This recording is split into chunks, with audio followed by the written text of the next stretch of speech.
And a pleasant good Monday afternoon, and we welcome you here to Seneca, Missouri as we get set for high school softball here on the KNEO and Seneca Indian Sports Network. It is the Carl Junction Lady Bulldogs and the Seneca Lady Indians. Studio producer is Daniel Moore. I'm Ben Wolcott, joined by Coach Daryl Harbaugh. Your countdown to first pitch sponsors, People's Bank of Seneca and Prater's Pharmacy. And Daryl, these two teams met in the very first game of the season, but things look a little bit different 2 weeks later as Seneca has been able to pick up a couple of victories. They come in 2-8. Carl Junction 5-6 overall themselves, and Carl Junction no longer in the COC, now in the Ozark Mountain Conference. Yep. And so things look a little bit different for them this year as well. Yeah, the Seneca's taken a while to get kind of stabbed. They've had some injuries and some nicks, and they've taken a little while to get things going the way they need to get going and find the girls in the positions at the right time so they have a chance to be successful. And that's what they did. The girls are playing hard. They're starting to play better defense, and they're giving themselves a chance to win. They've got a couple wins. Now, CJ, they got they moved into this mountain conference thing, and they got a hard road to hoe because most of their opponents are quite a ways off with Branson and West Plains and Marshfield. Logan Rogers. Yeah, all them on the other side of Springfield. They've got to travel quite a bit just to play their conference games. So they're trying to pick up probably as many close games as they can to get them in. Go ahead, take our first timeout of the afternoon. Come back with more after this. You're listening to Seneca Lady Indian Softball here on the KNEO, Seneca Indian Sports Network.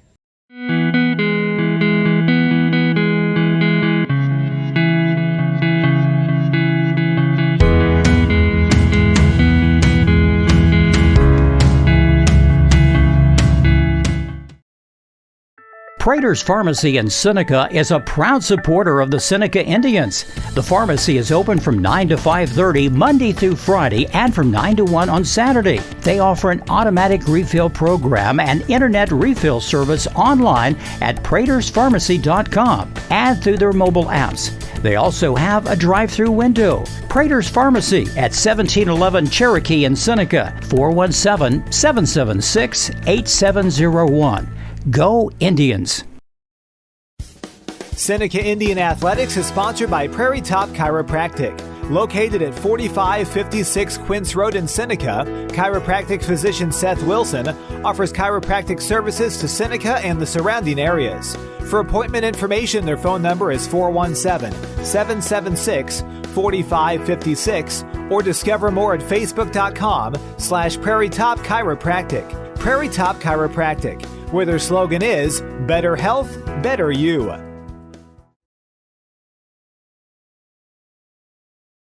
A proud backer of the Seneca Indians is Campbell Biddlecombe Funeral Home of Seneca. Located at 1101 Cherokee, they are honored to serve the area with traditional service options including church and graveside services.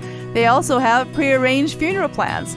For more information, the phone number for Funeral Director Mike Steele at Campbell Biddlecombe Funeral Home of Seneca is 417-776-2251 or online campbell-biddlecomefh.com.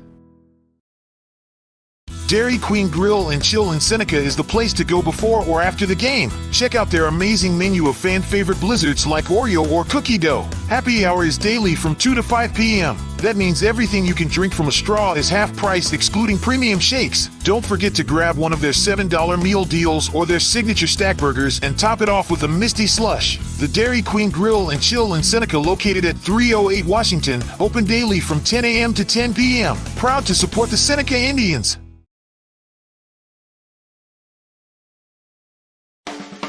A proud supporter of local high school athletics is Numac Electric.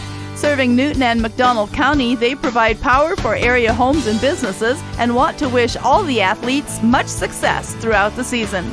For online bill pay and account information, the website is numac.com or 417-451-1515. Numac Electric, proudly serving Newton and McDonald County, where their slogan is your touchstone energy partner.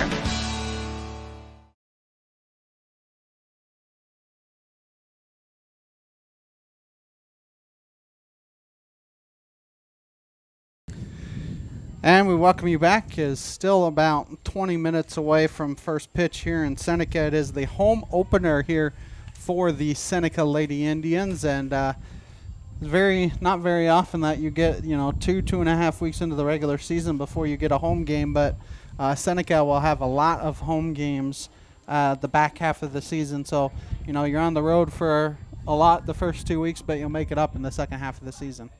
Yeah, it seems like it's just typical what they do. They try to get into some tournaments early. They get into Carthage tournament. They try to get into Aurora's tournament, and you're on the road quite a bit. And like I said, they, as you well know, they cram.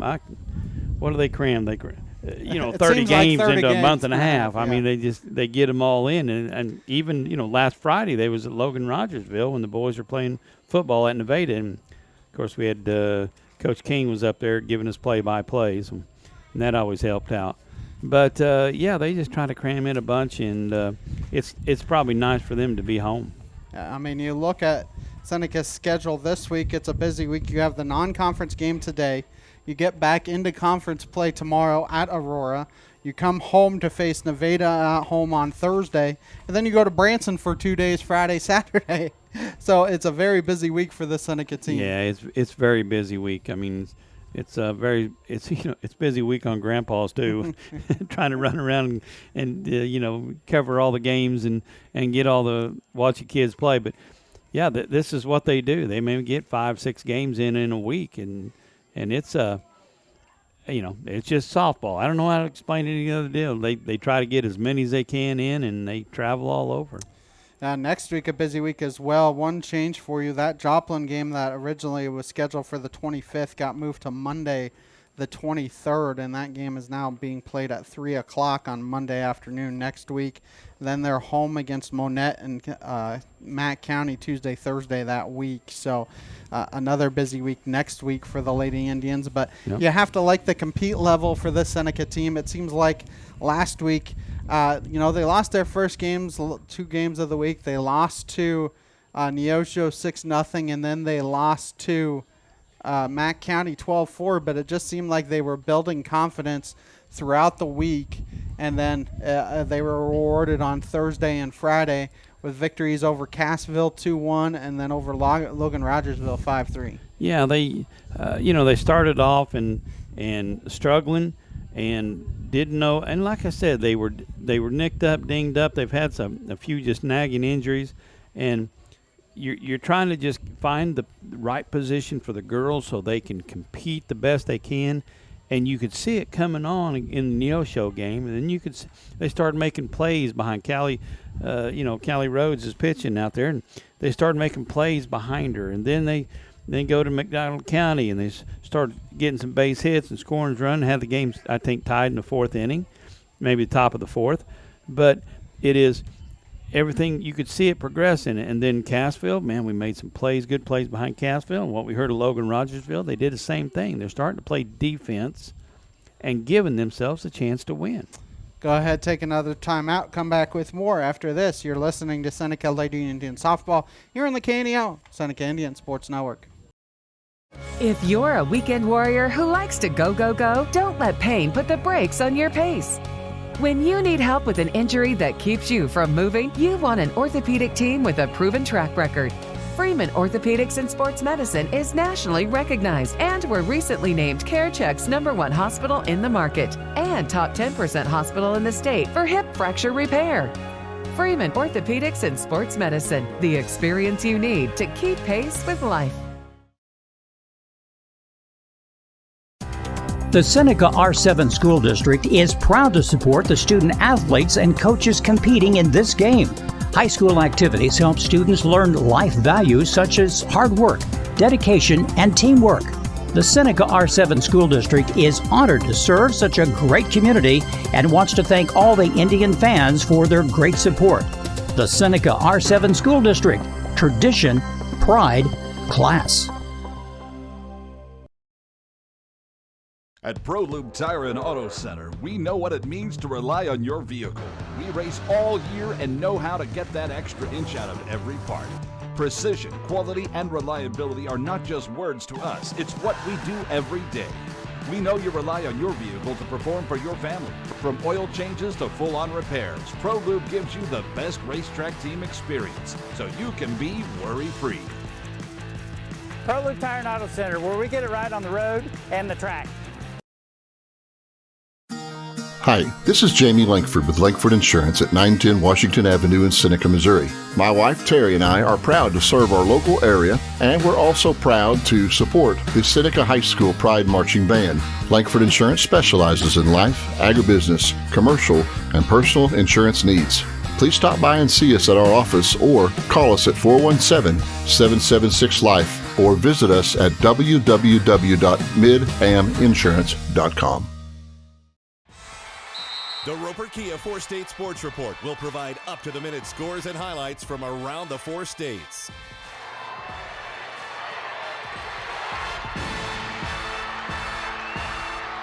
With ultimate local coverage from all your favorite teams. The Roper Kia 4-State Sports Report, weeknights at 6 and 10 p.m.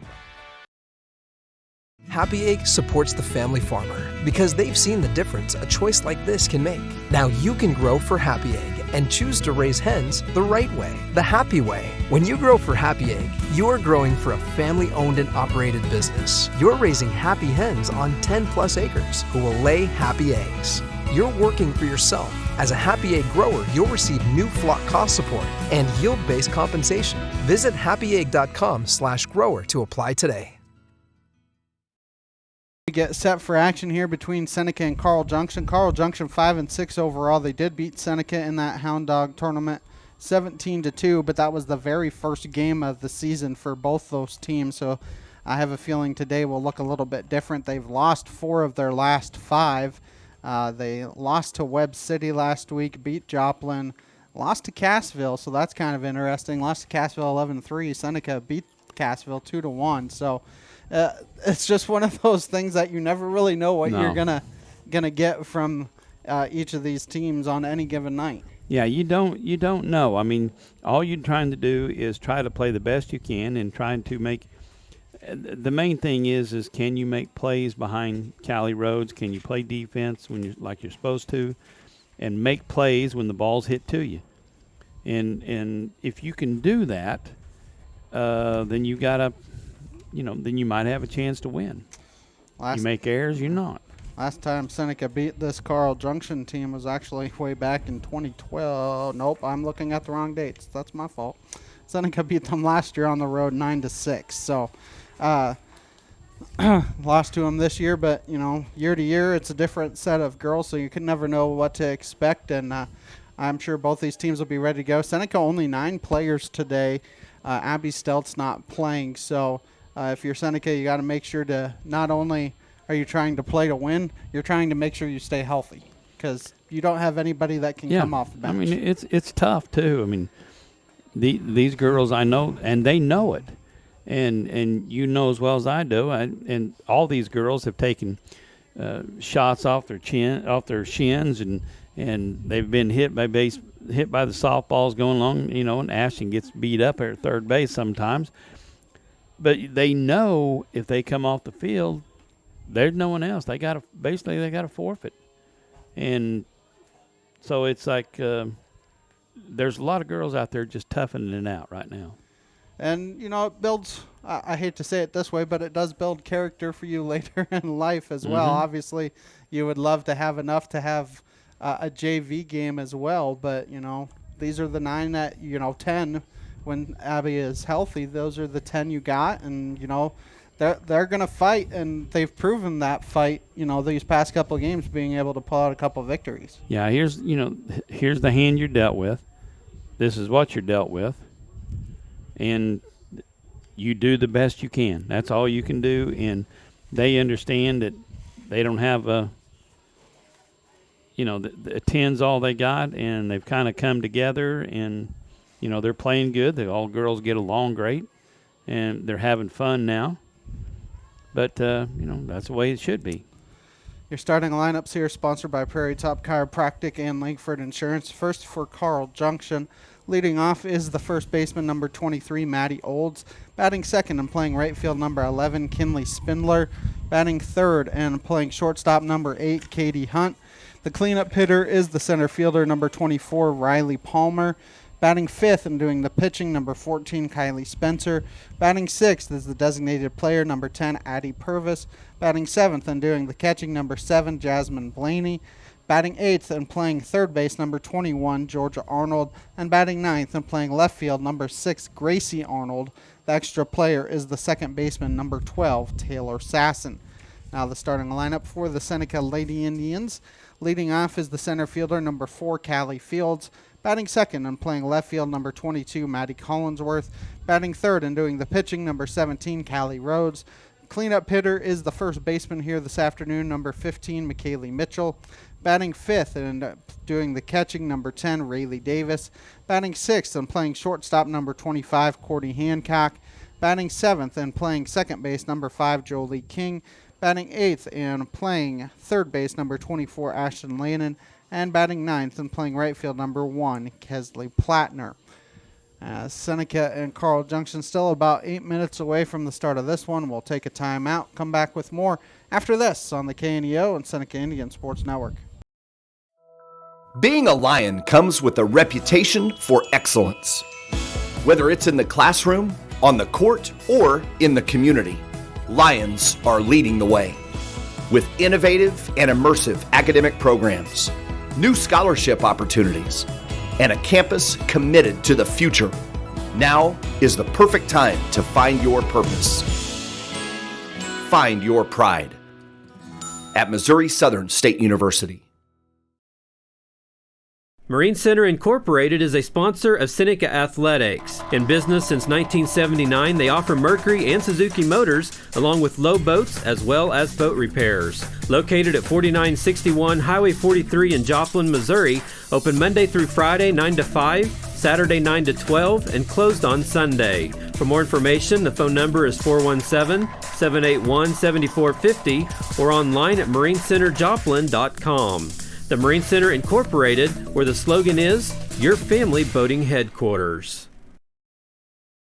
Looking for a bank that puts community first? Look no further than First Community Bank. With our friendly service, convenient locations, and a wide range of financial products and services, we're here to meet all your banking needs. Whether you're saving for the future, buying a home, or starting a business, we're committed to helping you achieve your financial goals. Come experience the First Community Bank difference today. First Community Bank, where community comes first. Member FDIC. I'm a Missouri Farm Bureau insurance agent. I'm for working hard for what you get and then protecting what you've got. Your home, your vehicles, your life. I'm for making an honest living and taking pride in what you do, and for giving back to the community I call home.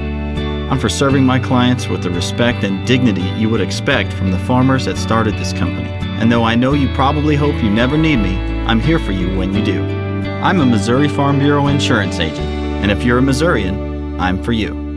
I am Josh Dotson with Missouri Farm Bureau Insurance Services. If you're in Missouri, I'm for you. Is it really possible for God to speak to you and me today? Billy Graham said it is. God has never stopped speaking to man. But how does God speak to men today, you ask? If you want to hear God speak, read the Bible. It contains His will, His plan, and His thought for your life. Secondly, God speaks through the conscience. Your conscience is a hearing aid through which the voice of God is distinctly heard. Thirdly, God speaks through the Holy Spirit. The Holy Spirit is the liaison agent between God and man. It is He who invites and urges men to come to God. In gentle whispers, as well as in thunderous warnings, He draws the attention of men to God. Discover how you can interact with God personally when you begin a relationship with His Son, Jesus Christ. Stop by our website, findpeacewithgod.net. That's findpeacewithgod.net. And it's from the Billy Graham Evangelistic Association. Should be a fun one here. Busy week today, tomorrow, Thursday, coverage-wise, as tomorrow they go back to Big 8 play as they go to Aurora. Aurora has beaten them once, but I think Seneca probably has an opportunity to win tomorrow. And then Thursday at home against Nevada. Nevada probably the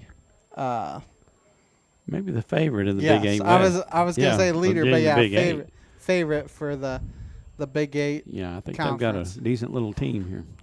As last check I saw, they were 9-3, so I think they're the favorite of the 6 teams. I mean, you go round robin, so you'll face them here at home today or Thursday, and then you go to Nevada end of the regular season. As starting next week, you really, I think, get back into the second half of that round robin situation there. Mack County be the first one that you go the round robin ish. Yeah. Cassville, Aurora as well, and then end the regular season with Branson at Nevada at No Monette. So should be an interesting one. Like we said, with six regular or 6 fall teams in the Big 8 conference, you're getting 10 games because you're doing a round robin, a home and home, and so I think some of the coaches like it just because it's almost like you get a more true Big 8 champion because you get to play everybody twice, and sometimes it's a fluke where you beat them once and you're like, man, we really should have beat them twice, and so or you want another opportunity at them. There's a reason they play the game, and that's one of the reasons. It's just like you don't. If you get a hit there, you play good defense, you get a hit there, or if you're on the lose side, you make an error there and you make an error there and you let them win. It's like we should have beat them. We had a chance to beat them, but that's the reason they play the game. Yeah, and so I think it was late last week.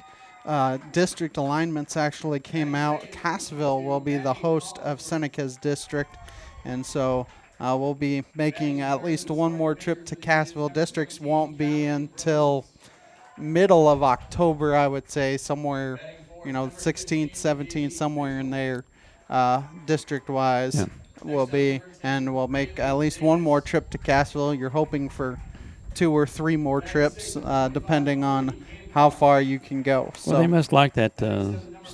They must like that place because the last time they won districts, I think 2 years ago, was at Cassville as well. Yes.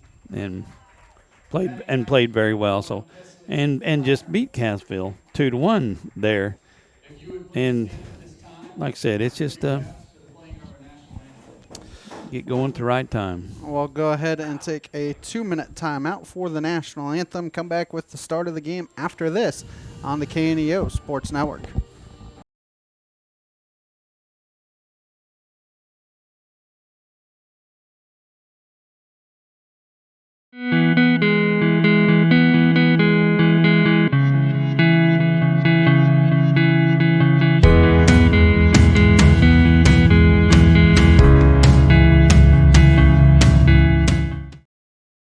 Prater's Pharmacy in Seneca is a proud supporter of the Seneca Indians. The pharmacy is open from 9 to 5:30 Monday through Friday and from 9 to 1 on Saturday. They offer an automatic refill program and internet refill service online at praterspharmacy.com and through their mobile apps.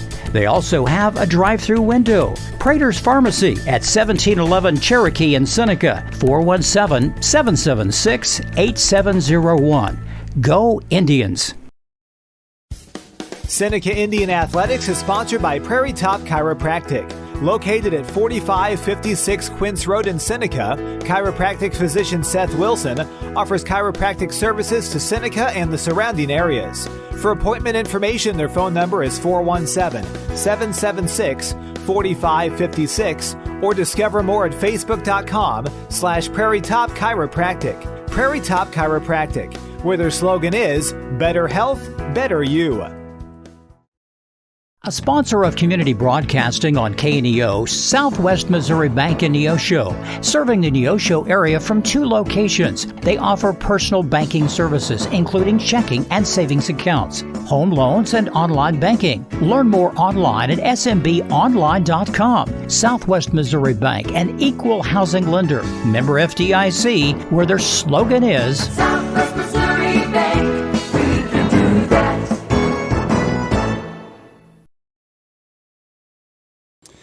And we welcome you back as we get set for action. Seneca, the White tops, white pants, blue socks, red trim, red numbers.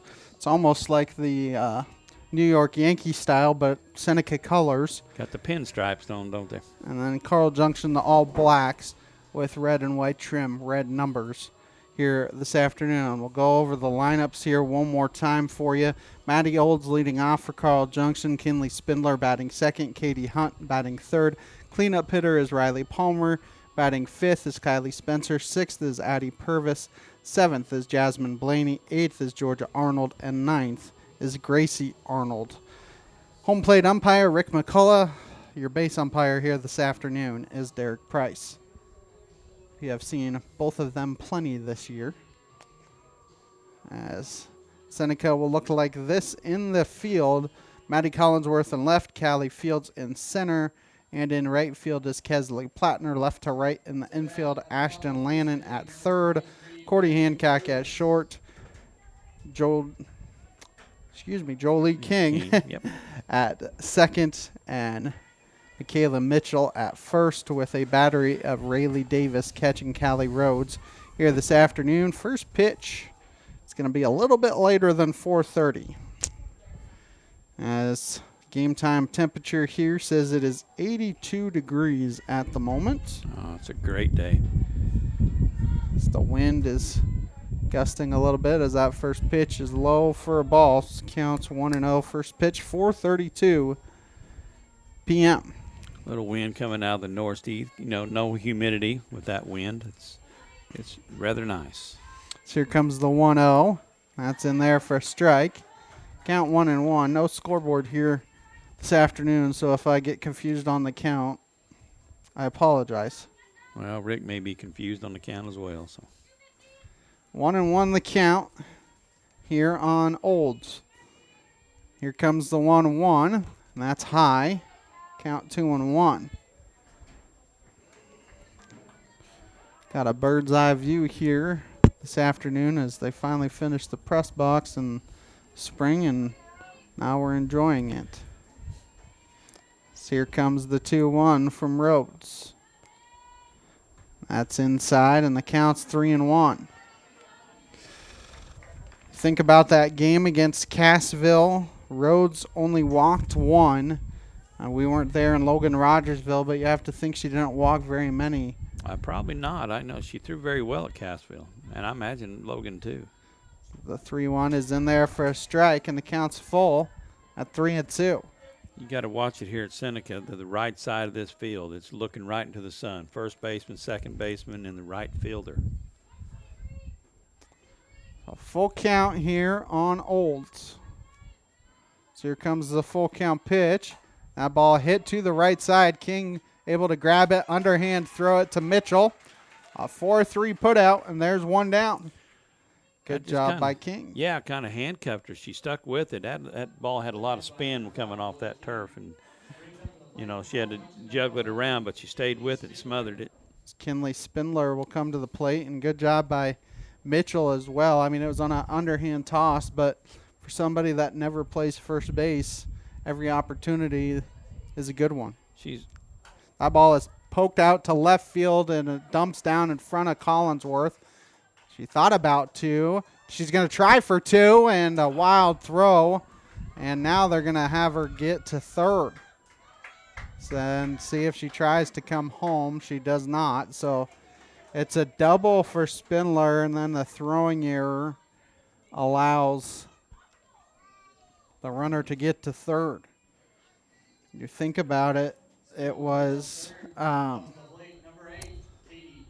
only one error in the game against Cassville as well. So, yeah, I mean that's key. They got to keep their errors down to a minimum, and that was just a throwing error.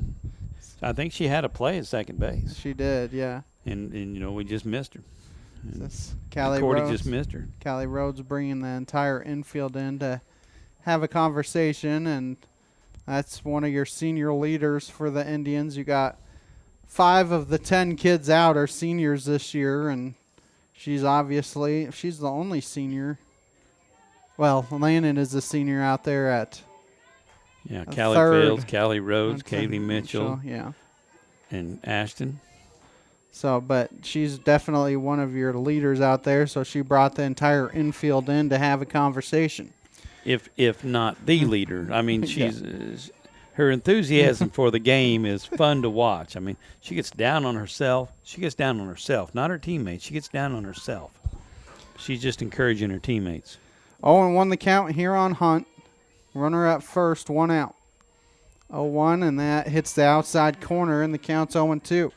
New Mac Electric, Prater's Pharmacy, ProLube Maintenance Center, Freeman Orthopedics and Sports Medicine, all sponsoring the broadcast here this afternoon. A strikeout would be big here for Callie. Well, Cordy Hancock is playing there to pull pretty hard. There's a big hole up the middle. So here comes the 0-2, and the ball skates by Davis, and scampering in on the wild pitch is Spindler. So that error comes back to bite Seneca. 1-2 the count will be on Hunt. CJ has a 1-0 lead. I mean, she would have, very worst case scenario, would have been at third still on a wild pitch. But, you still would have had an opportunity to get out of the inning. You know how that stuff snowballs. It's the 1-2 is high, and the count's 2-2. It's definitely a different perspective after spending 2 years down below to come off top and have a different perspective up here. We've done everything down below this year. Eye level. Now we're kind of up here a little bit. That ball is laced down the right field line. It's a fair ball, and it's going to roll. So that'll be 2, if not 3, and it's 2. They're gonna make her stop as it got stuck behind. It went behind the fence over there, just barely in the very corner, so it restricted her to a double. Yeah. The coach is like thinking, well, she was going to have third anyways, but that's the ground rules. There's nothing you can do, yeah. I mean, she just barely hit it in play. I think it hit the white line and just skipped over there in the corner. So I think the coach was wanting to talk to Derek Price about it, and Rick is saying, no, that's my call on where it is. As Riley Palmer will come to the plate. We'll see if Hunt tries to get to third at some point. I mean, yeah, she shot that. That was just barely fair. So that first pitch is in there for strikes. The count's 0-1. It's one of the bigger... Softball-wise, pretty much everything is the same. Baseball-wise, it's one of the bigger territory. I mean, there's a lot of foul territory here, baseball or softball. I will say that, as that pitch is laced foul, so the count 0-2 now. But I will say there is a ton of foul territory here at Seneca, regardless of if it's baseball or softball. Yeah, that ball was hit right off, toward the handle of the bat, and it barely went over the first baseman's head, but it skipped right on the white line and just went straight right. It was tailing away. Katie Plattner had to run it as far as you can run it into that corner, and then it just went behind the fence. Got in between them. 0-2 the count here on Palmer. Here comes the 0-2. That's outside. A big lead by Hunt.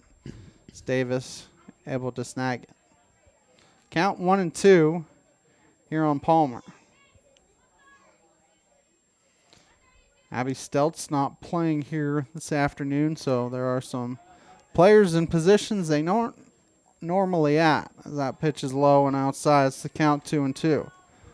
Kaylee Mitchell, your normal right fielder, having to play first, and Kesley Plattner, normally your DP, is out in right field. She has played right before, though, so that's... Yeah, she's played right, and Kaylee Mitchell's played first base before, because... The 2-2 is...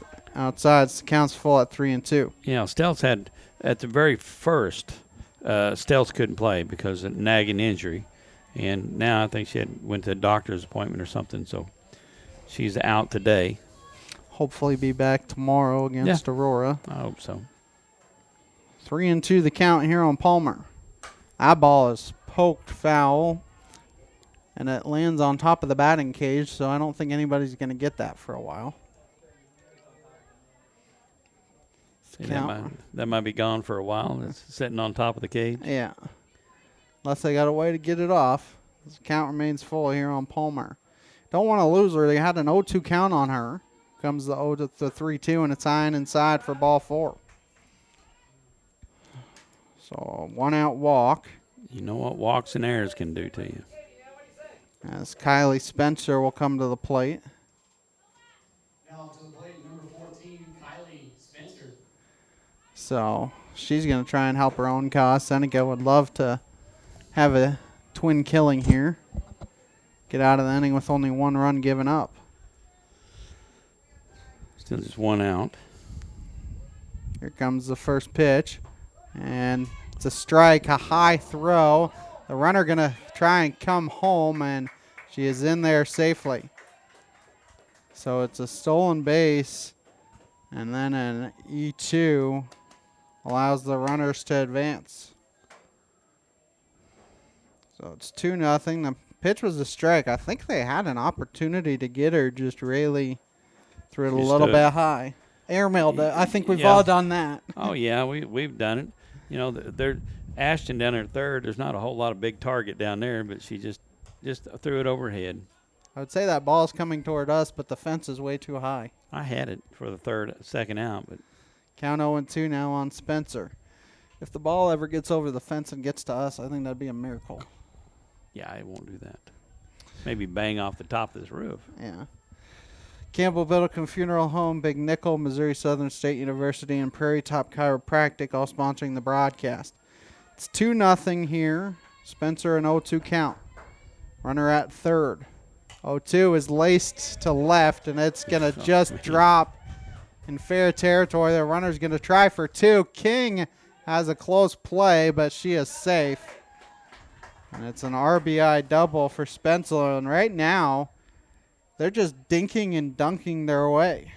Yeah, that and there just barely a bloop over third baseman, over just in third baseman, and 6 inches inside the line. Yeah. One of those innings. Sometimes you have innings where you just hit it and they're not. That's what CJ is doing to us right now. Addie Purvis will come to the plate here. 3 runs in the inning. Seneca also has 2 errors in the inning. So that first pitch is in there for a strike, so the count is 0-1. You get one of those innings sometimes that never ends, and that seems like that's what we're in right now.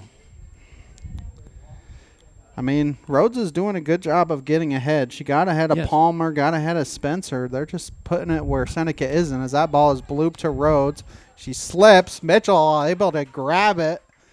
A little bit of a high throw, but a good job by Mitchell to stick with it. I think she jumped a little bit, but able to come down on the bag. It looked like she stretched out to about 6'2" on that one just to bring it down, but it was a good catch by Mitchell. As Jasmine Blaney comes to the plate, Seneca out away from limiting the damage. Good job by Rhodes. She slipped on this turf field. Kind of interesting. I feel like it'd be hard to do that, but find a way sometimes. Ball up the middle and past Hancock. So an RBI single as a 4th run will come in and score here for Carl Junction. It's one of them turf grounders that just bounce right over top of Rhodes' head. Probably wouldn't have been that way if it was dirt. Georgia Arnold comes to the plate, 8th batter in the inning here for Carl Junction. Langford Insurance, Dairy Queen of Seneca, First Community Bank, all sponsoring the broadcast. Here comes the first pitch. It's low, and they throw down as stealing second is Blaney. Arnold has a 1-0 count on her.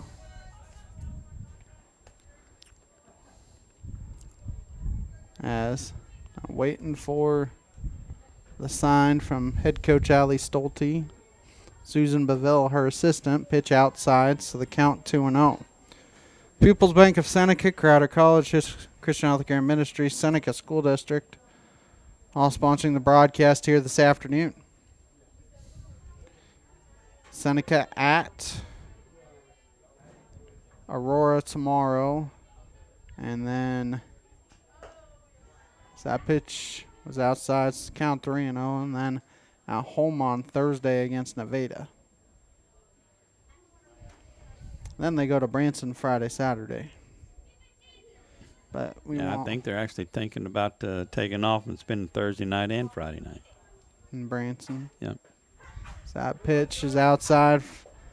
So this will be the 9th batter to bat in the inning for Carl Junction as Gracie Arnold will come to the plate. If you're Seneca, you'd love to get out of this without Matty Olds getting a second at bat in the inning. Sometimes that last out's the hardest one. Runners at first and second. So they're going to try and steal. Hancock able to grab it, and good job to snag it on the high throw as the pitch was a ball. Because that one almost got airmailed too. Hancock had the play on where Hancock came in behind. Well, you fake the bat. Ashton Landon's from third, got a charge, and so that 1-0 pitch is in there for a strike, and the count's 1-1. Yeah. Oh, it's 0-2. Excuse me. Yeah. So the short, yes, because she faked the bump, but it was a strike. But shortstop has to cover third on that, and then the throw was a little bit high again. So 0-2 the count here on Gracie Arnold. Here comes the 0-2. That's inside. It's the count 1-2. Southwest Missouri Bank, Neosho Daily News, Marine Center Incorporated, Community Bank and Trust, all sponsoring the broadcast here this afternoon. 1-2 the count now on Arnold. It's a beautiful day in Southwest Missouri. As here comes the 1-2, and that's swung on and missed for strike 3, and that will end the inning. For Carl Junction, 4 runs in the inning on 4 base hits. There were 2 errors, and they strand 2. Half an inning done here in Seneca. It's Carl Junction 4, and Seneca coming up here on the KNEO Sports Network. Crowder College, your future, our focus. At Crowder College, we have 6 convenient locations in Southwest Missouri and online programs to fit your needs. Flexible scheduling provides a pathway to a career or the opportunity to transfer to a 4-year university in a variety of programs. Cheer for the Rough Riders at athletic events. Use the Missouri A+ Scholarship Program for free tuition and common fees. At Crowder College, your future is our focus. Apply today at crowder.edu. The Neosho Area Chamber of Commerce is an organization that exists to make Southwest Missouri a better place to live. That is why they are proud supporters of high school athletics. They understand that the life lessons learned from sporting competition teaches responsibility and discipline and makes our student athletes better citizens for tomorrow. Learn more about local area events online at neoshocc.com. Proud supporters of local school athletics. Singing is my career and my calling, but I'm also a mother of 4. And as entrepreneurs, we weigh the cost of every decision. Medical bills are no longer a worry for our family, so I can focus on my calling. And our family. Joining Christian Healthcare Ministries was one of the best decisions we ever made. We're the Blair family, and this is our CHM story. Choose your doctor without network restrictions, all at an affordable price. Enroll anytime at chministries.org/enroll. KNEO would like to thank the Big Nickel for sponsoring this portion of broadcasting on 91.7 FM. The Big Nickel is an advertising shopper for thousands of different items, from automobiles and livestock to help wanted and real estate. It covers a 70-mile radius in the 4-state area and is available in area businesses each week. Located at 1931 East 20th Street, Suite 103 in Joplin, Missouri. Their telephone number is 417-624-4100. Mitchell will come to the plate for Seneca. Some of our sponsors: 4-State Sports Report, Missouri Farm Bureau agent Josh Dotson, and the Neosho Area Chamber of Commerce. Callie Fields will start things off here for Seneca. She really is the table setter for the Seneca team. Yeah, she's one of the better, say this all the time, I say it all the time, she's one of the better players in the area. All right, if she was on any team in this area, she'd be playing center field and she'd be batting first. She's just a competitor. Fields will lead off here against Spencer. We'll get you what CJ looks like in the field in a moment. So here comes the first pitch to her, and it's high for a ball. Counts 1-0. Left to right in the outfield for Carl Junction, Gracie Arnold in left. In center is Riley Palmer, and right is Kinley Spindler. Left to right in the infield, you have at third base Georgia Arnold, at shortstop Katie Hunt, at second base Taylor Sasson, and at first base Maddie Olds. As that pitch is high, counts 2-0, with a battery of Jasmine Blaney catching Kylie Spencer here this afternoon. 4 runs on 4 hits for CJ in the top half. See if Seneca can get some of that back, as that ball is blooped out to shortstop as the shortstop Hunt grabs it for out number 1. Just right off the handle. Got a jammed her on that one. So Maddie Collinsworth will come to the plate. Now to bat, number 22, Maddie Collinsworth. So Collinsworth, who has had a pretty couple impressive games the last couple outings. She takes a pitch low, so the count's 1-0. Collinsworth and Rhodes, anybody reaches Mitchell. So here comes the 1-0 from Spencer. 1-0 is high and the count's 2-0. I think sometimes you go low to high to change the eyesight, but that one, first one was a little too low and the second one was a little too high. She's trying to find the strike zone. 2-0 the count. Yeah, she had a 2-0 count on Fields. That pitch is in there for strikes. The count's 2-1. Fields popped hers up. Now the count 2-1 on Collinsworth.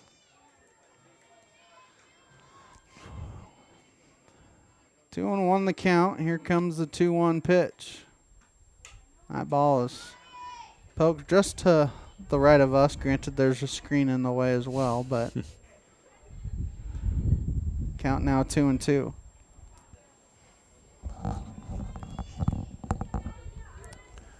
Something you don't see too often, CJ, with the left-handed catcher. Oh, yeah. 2-2 the count here on Collinsworth. Here comes the 2-2. She laces that one foul. Count remains 2-2. Evan at the Neosho Daily News. Wish the Seneca Indians good luck. Keep up on the latest Seneca broadcast ball game schedule. Be sure to like us on Facebook, facebook.com/KNEO Radio. Follow us on X or Twitter, KNEO 917 Sports. The 2-2 is in the dirt, and the count's full at 3-2. Now Spencer having a little bit of a hard time finding the strike zone. Count is full at 3-2. So here comes the full count pitch. She spoils that one foul, so she's battling. This will be pitch number 8 of that bat. Collinsworth had a 9 or 10 pitch at bat against Matt County before striking out. Maybe it was against Cassville. Either way, she does a good job of battling. She does. I mean, she's hit the bottom of the softball, so she got to change her eyesight to the top of the softball. Hit the top of the softball. That pitch is high and inside for ball 4. A 1-out walk. Callie Rhodes comes to the plate. Rhodes set the single-season home run record last year, but everybody knows that, so they're pitching her very carefully. They don't want to give her anything. They throw her off-speed stuff. They throw it outside. If they walk her, that's fine. So here comes the first pitch to her, and that's high for a ball. Counts 1-0 as Collinsworth just fakes his steal. You throw it down the middle of the plate on her and a flip it to the bat, and it's that she's cut the lead in half. So here comes the 1-0 to Rhodes. And that's poked fouls. Count 1-1. Community Bank and Trust, proudly serving our customers for the past 140 years. You may visit their branch at 1102 South Cherokee for all your banking needs. Member FDIC, an equal housing lender, proud sponsors of the Seneca Indians. 1-1 to count here on Rhodes. Here comes the 1-1. That's inside, almost hit her. Count now 2-1. If she wasn't so anxious with the bat this year, she probably set the record of being walked. But she wants to hit the softball so bad. 2-1 pitch is poked out to left, and that's gone. Not much of a thought process there by the left fielder. You could tell it off the bat. And just like that, the lead is cut in half. Yeah, like you said, she made a mistake, and she threw it right down the middle of the plate. And Callie Rose just made a meal of it. So the lead cut in half, and that's what happens when you're having a hard time finding the strike zone against one of the better hitters in the four-state area. And it wasn't just barely over the fence. The left fielder barely moved. That would have been a long fly out in baseball. Yes. Baseball, I have only seen one home run hit here. And it was I've seen 2 or 3. Yeah. But Dane Frossard is the only Seneca Indian to hit one here, baseball-wise. That first pitch is in there for a strike to McKaylee Mitchell. And we have a north wind today. That wind is blowing in out of the right. We got a northeast wind, but, man, she still hit that a long way. So here comes the 0-1. That ball back above Spencer's head, but the shortstop, Hunt, grabs it and throws it for out number 2. So there's 2 outs here for Rayleigh Davis. I've only seen one Seneca player hit one out. Nevada had somebody hit one out against us. That. But those are only 2 or 3 in the 3-year existence of the ballpark that I have seen get out of this ballpark. Like I said, it is a big baseball park, that is for sure. So that first pitch hits the outside corner to Davis, so the count's 0-1. So Seneca right now 2 runs on 1 hit, and that's what happens sometimes. We talk about walks and errors, and a walk in front of Rhodes as that ball blooped to shortstop. Hunt has a chance for all 3 outs, and she gets it for out number 3. For Seneca in the bottom of the first, 2 runs, 1 hit, no errors, nobody left. 1 done here in Seneca. 4-2 Carl Junction here on the KNEO and Seneca Indian Sports Network.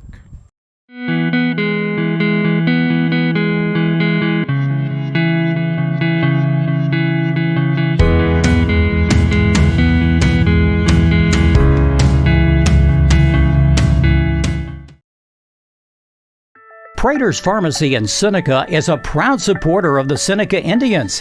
The pharmacy is open from 9 to 5:30 Monday through Friday and from 9 to 1 on Saturday. They offer an automatic refill program and internet refill service online at praterspharmacy.com and through their mobile apps. They also have a drive-through window. Prater's Pharmacy at 1711 Cherokee in Seneca, 417-776-8701. Go Indians! Seneca Indian Athletics is sponsored by Prairie Top Chiropractic. Located at 4556 Quince Road in Seneca, chiropractic physician Seth Wilson offers chiropractic services to Seneca and the surrounding areas. For appointment information, their phone number is 417-776-4556 or discover more at facebook.com/Prairie Top Chiropractic. Prairie Top Chiropractic, where their slogan is Better Health, Better You.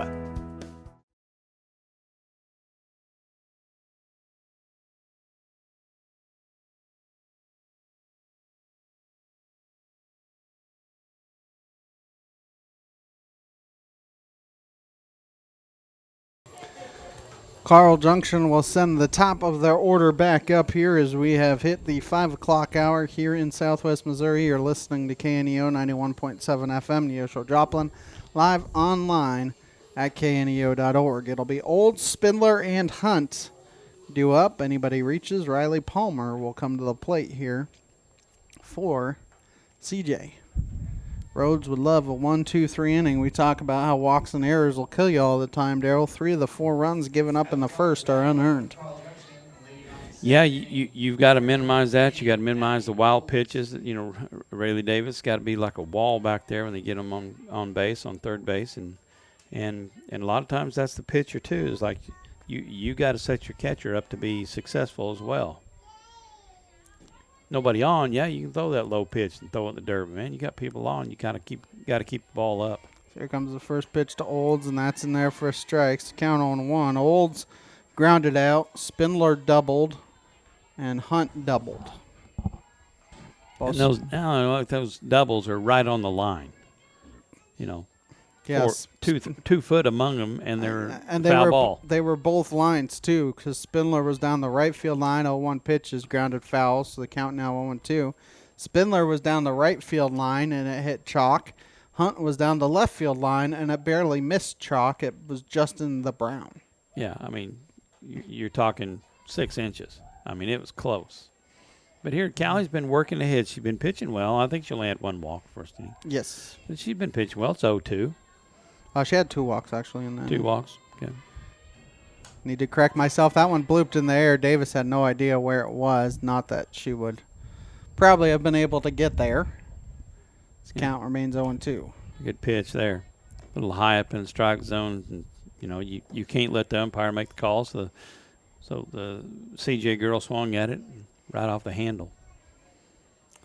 It's Olds. Still has an 0-2 count on her. Here comes another 0-2 from Rhodes.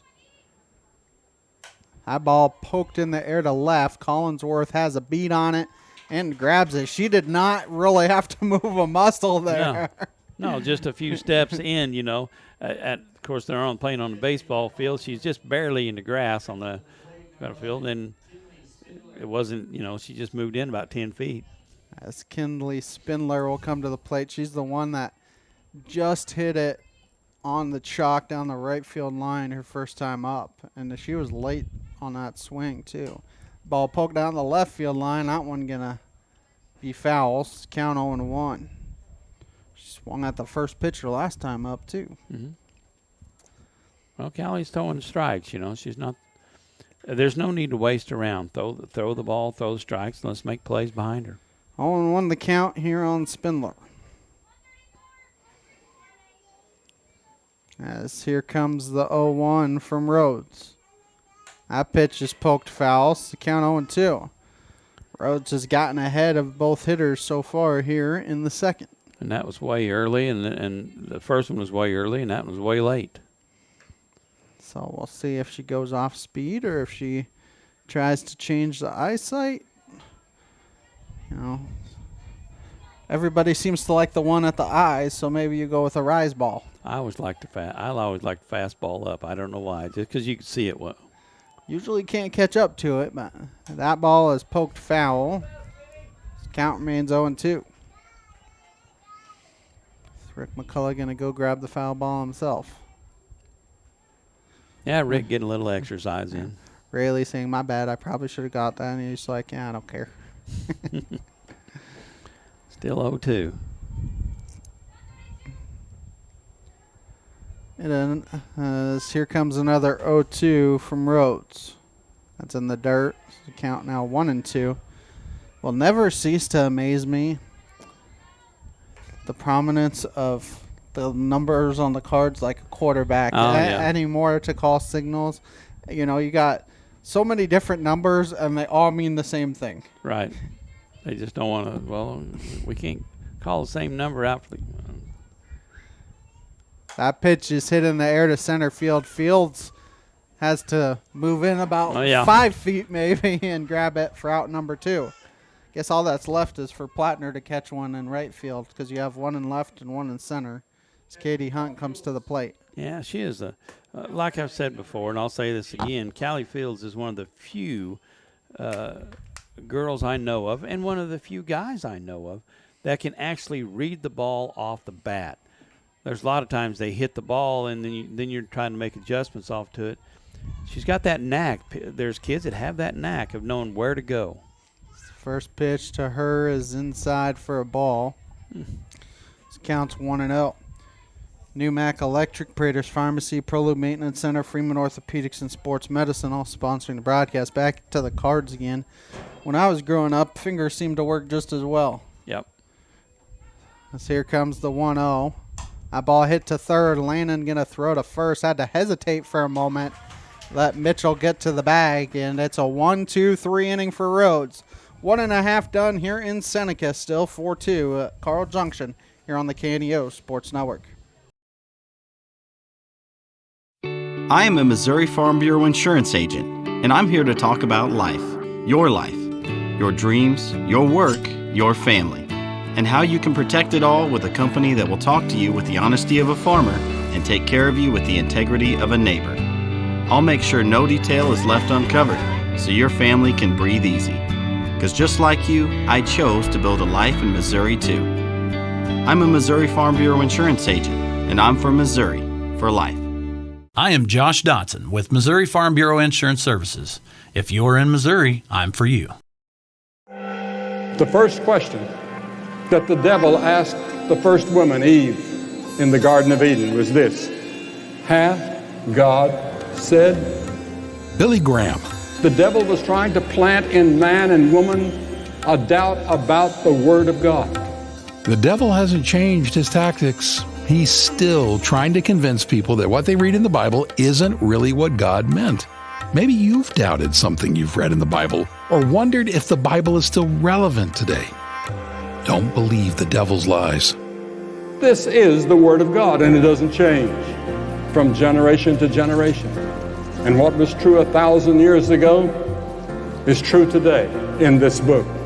If you have doubts or questions about the Bible, visit us at findpeacewithgod.net and click on Grow in Your Christian Faith. That's findpeacewithgod.net from the Billy Graham Evangelistic Association. As it will be Hancock, King, and Lane, and anybody reaches, Plattner would come to the plate for the Lady Indians. And back to the top of the order. As here comes the first pitch to Hancock, and that's low for a ball. Counts 1-0. That was a good 1-2-3 inning on the last inning for Seneca. They needed that. So here comes the 1-0. That's swung on and missed. Count 1-1. Campbell Biddlecombe Funeral Home, Big Nickel, Missouri Southern State University, Prairie Top Chiropractic, all sponsoring the broadcast here this afternoon. As here comes the 1-1. That's inside. Catcher sets up outside, and it goes inside. Yeah, you know they missed their spot when you see the catcher have to move to catch it. 2-1 the count here on Hancock. King on deck. Comes the 2-1 from Spencer. That hits the outside corner, and the count's 2-2. Gotta protect that outside corner now.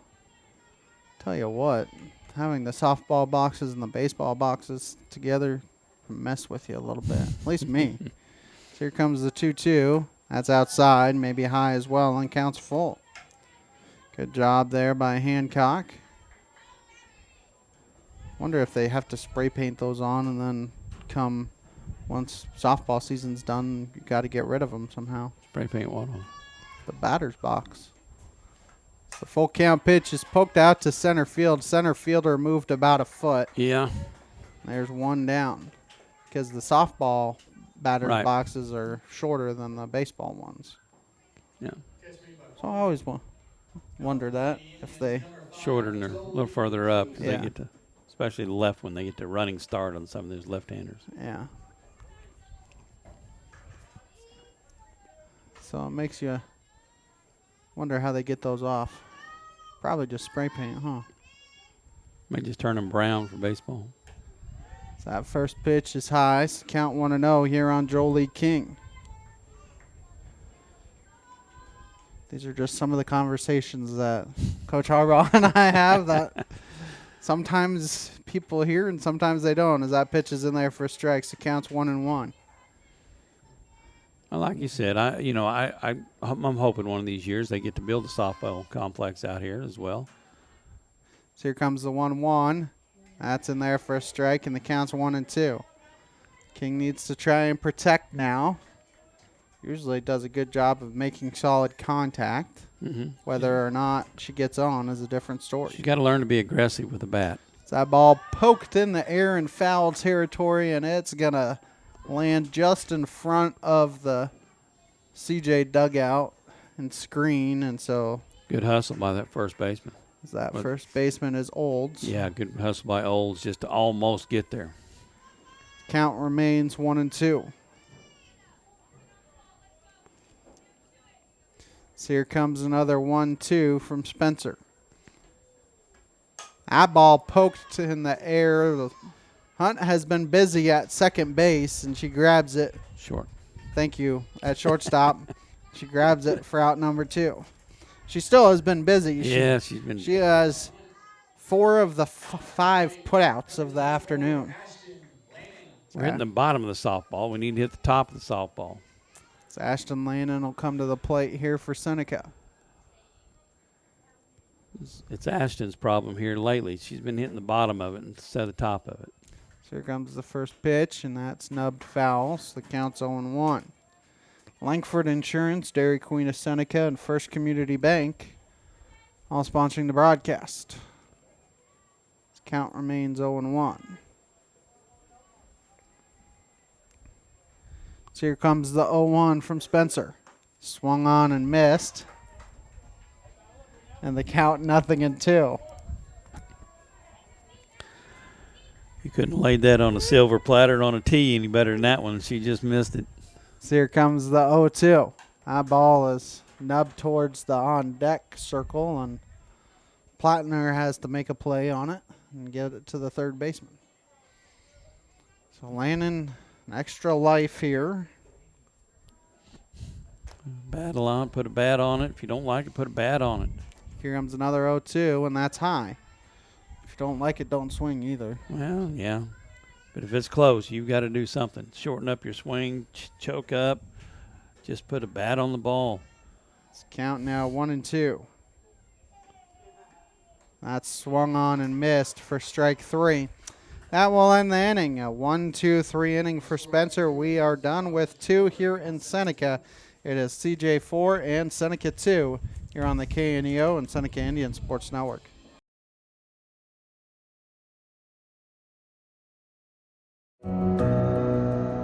How can we go on unless there's a renewed emphasis on prayer today? Billy Graham. There's no doubt that we as a people are in serious trouble today. If there was ever a time that we needed to be on our knees in prayer, asking God to save us, it is now. What a glorious thing it would be if millions of Americans would avail themselves of the greatest privilege and the greatest power this side of heaven, the privilege and power of prayer. God answers prayer. With God, nothing is impossible. No problem is too difficult. No burden too heavy for His love. If Jesus needed to pray, how much more we need to pray today. The scripture says, pray without ceasing. Learn more about the power of prayer at findpeacewithgod.net. That's findpeacewithgod.net. From the Billy Graham Evangelistic Association. The Roper Kia 4-State Sports Report will provide up-to-the-minute scores and highlights from around the 4 states.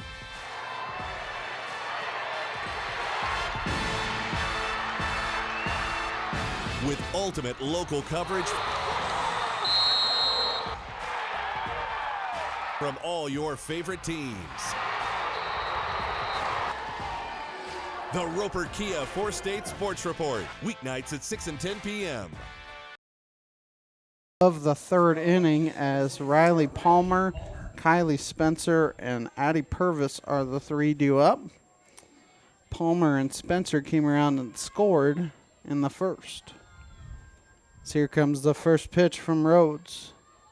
A ball hit. King dives but misses it. So it's a single. Nice attempt there by Jolie King. As Palmer reaches to start off the inning. There, that's hitting the top of the softball. You know, you can make things happen, but it was a good effort by Jolie out there. As Kylie Spencer comes to the plate, she doubled in the first and brought in a run. For Seneca, you'd love to turn 2. So here comes the first pitch. They're going to send the runner. Good throw. Just able to beat the tag is Palmer. But that was a good throw that time by Davis. Yeah.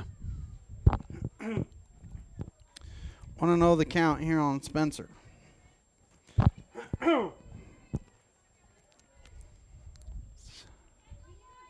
Here comes the 1-0. And that's high. Pretty big lead by Palmer at second.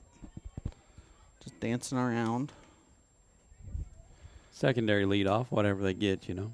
People's Bank of Seneca, Crowder College, Christian Healthcare Ministry, Seneca School District, all sponsoring the broadcast here this afternoon as here comes the 2-0. That pitch gets by Davis as that was just airmailed by Rhodes. Slipped out of her hand, something. She just kind of hung on to it a little bit longer than normal, but went over everybody's head. Counts 3-0 here on Spencer. Have to think Spencer would be taking 3-0, but sometimes you think that and then they hit the ball hard. Yeah.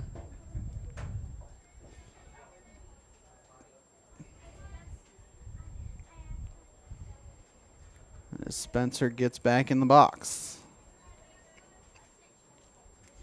Comes the 3-0 from Rhodes. That pitch is high for ball 4.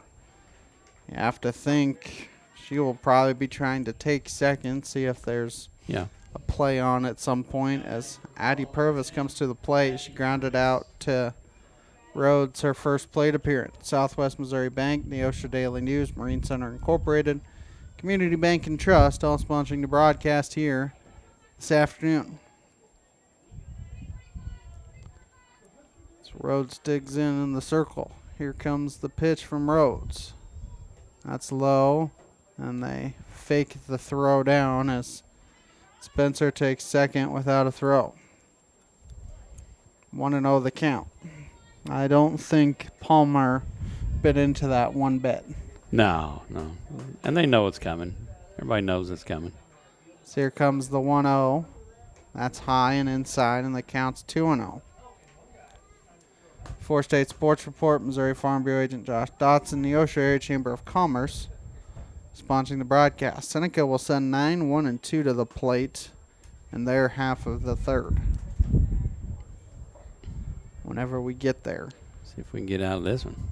The 2-0 pitch, she offered, well, I don't know if it was she offered at it or it was a strike anyways. Either way, it's a strike, and the count's 2-1. Not sure what they decided it was, but it was a strike either way. Doesn't matter. So here comes the 2-1. That ball is poked over the first baseman's head. Plattner trying to cut it off, throws to second. It's a 2 RBI single for Purvis, and it's now 6-2 for Carl Junction.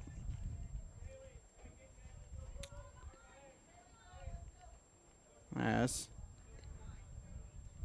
I think we have either a pinch runner, courtesy runner.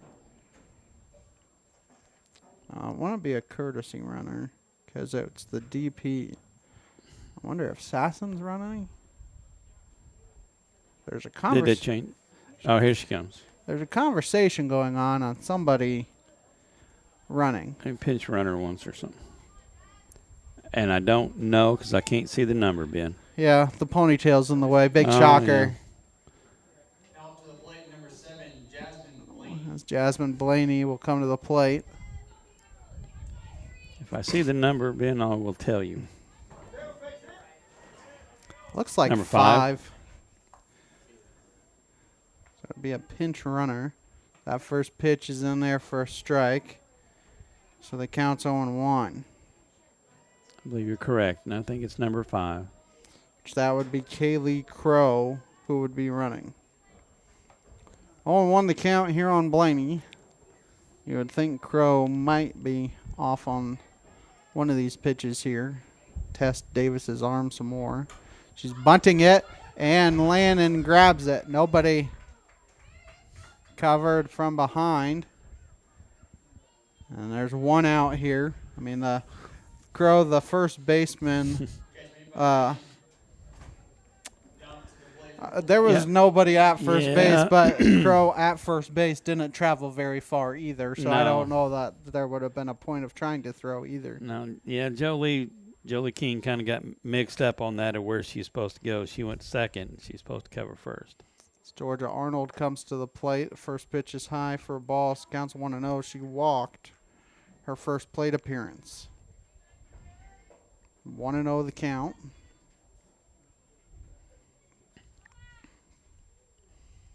As here comes the 1-0.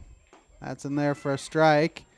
And the throw was tailing to the right as Crow steals second. Counts 1-1. Say, I wonder if she was throwing to King. It just went a little wide to the right. If you're a football fan of some certain teams, wide right does not end well. Well, that was back in my era in Florida State. Yep. They also had some wide lefts as well. 3 wide rights and a wide left as that ball was fouled off at the plate and count 1-2. Speaking of football, Seneca at home on Friday night against Monette. 7 o'clock start time if you're interested in watching that one. The poll should come out here later this afternoon. I would think Seneca will stay at number 2 in Class 3 to Blair Oaks. As that pitch is spoiled foul, so the count remains 1-2. But Seneca team looks... I think some people thought there would be some rebuilding, and I think Cody has proven them wrong. It's not rebuilding, it's reloading. Well, the kids that coming in that's replacing those... the seniors left last year that's had 2 or 3 years of experience there. That pitch is inside, so the count now 2-2. Yeah, they're playing well. They also may have taken that a little personally, saying that that hey, Seneca's got to rebuild. And so, I've seen Monette on film, and their front line doesn't look too bad. 2-2 pitch is nubbed foul, so Arnold doing a good job of battling here. That's 3 fouls, I think, so far. They're all late swings, too, because they're all to the right side. Mm-hmm. Count remains 2-2. She looked like she jammed her on that last pitch. She's still right off the handle. So here comes another 2-2. That ball hit to second. King makes the play, throws to first. Mitchell off the bag, though, and couldn't get back on the wide throw. So runners will be at first and third. That's just some of the inexperience of Mitchell at first base. And King could have had a better throw too, but yeah, I mean, well, you got a freshman out there, and she's doing a good job. Jolie's doing a good job. She's learning how to play. This is varsity. She probably, she hadn't seen this speed. She hadn't seen this type of competition. So here comes the first pitch, and that's a ball. They're going to throw through. The runner is out at second. The run will come in and score. It's a 2-6 put out. The run will score as they were making sure the run went through, or the throw went through. I don't know if that was a ball or a strike. I think it was a ball. It was a ball. Okay, I'm not the only one that was wondering. Yeah, what Rayleigh was wanting to know too. Want to know the count here on Gracie Arnold. Nobody on now. That pitch is hit to right, and King makes the play out there in short right field to end the inning. 4 Carl Junction, 3 more runs in the inning on 2 base hits. There was an error and nobody left. After 2.5, it's 7-2 CJ here on the KNEO and Seneca Indian Sports Network. Happy Egg supports the family farmer because they've seen the difference a choice like this can make. Now you can grow for Happy Egg and choose to raise hens the right way, the happy way. When you grow for Happy Egg, you're growing for a family-owned and operated business. You're raising happy hens on 10+ acres who will lay happy eggs. You're working for yourself. As a Happy Egg grower, you'll receive new flock cost support and yield-based compensation. Visit happyegg.com/grower to apply today. Locally owned, operated, and here for you. Check out the new face of the Neosho Daily News, covering Newton County, highlighting area residents, businesses, school news, sports, and more. Find us on Facebook at Neosho Daily News or call 417-451-1520. Go get 'em, Indians! Seneca Indian Athletics is sponsored by Prairie Top Chiropractic, Located at 4556 Quince Road in Seneca, chiropractic physician Seth Wilson offers chiropractic services to Seneca and the surrounding areas. For appointment information, their phone number is 417-776-4556 or discover more at facebook.com/Prairie Top Chiropractic. Prairie Top Chiropractic, where their slogan is Better Health, Better You.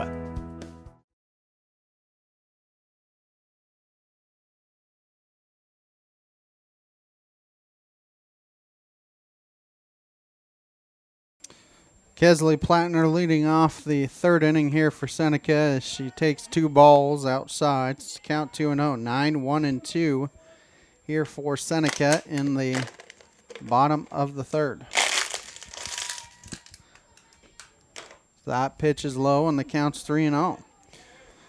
Spencer had a little bit of a hard time finding the strike zone in the first. Did a much better job in the second. Count 3-0 here on Plattner. She may be taking these next two. Here comes the 3-0, taking the entire way. That's in there for a strike.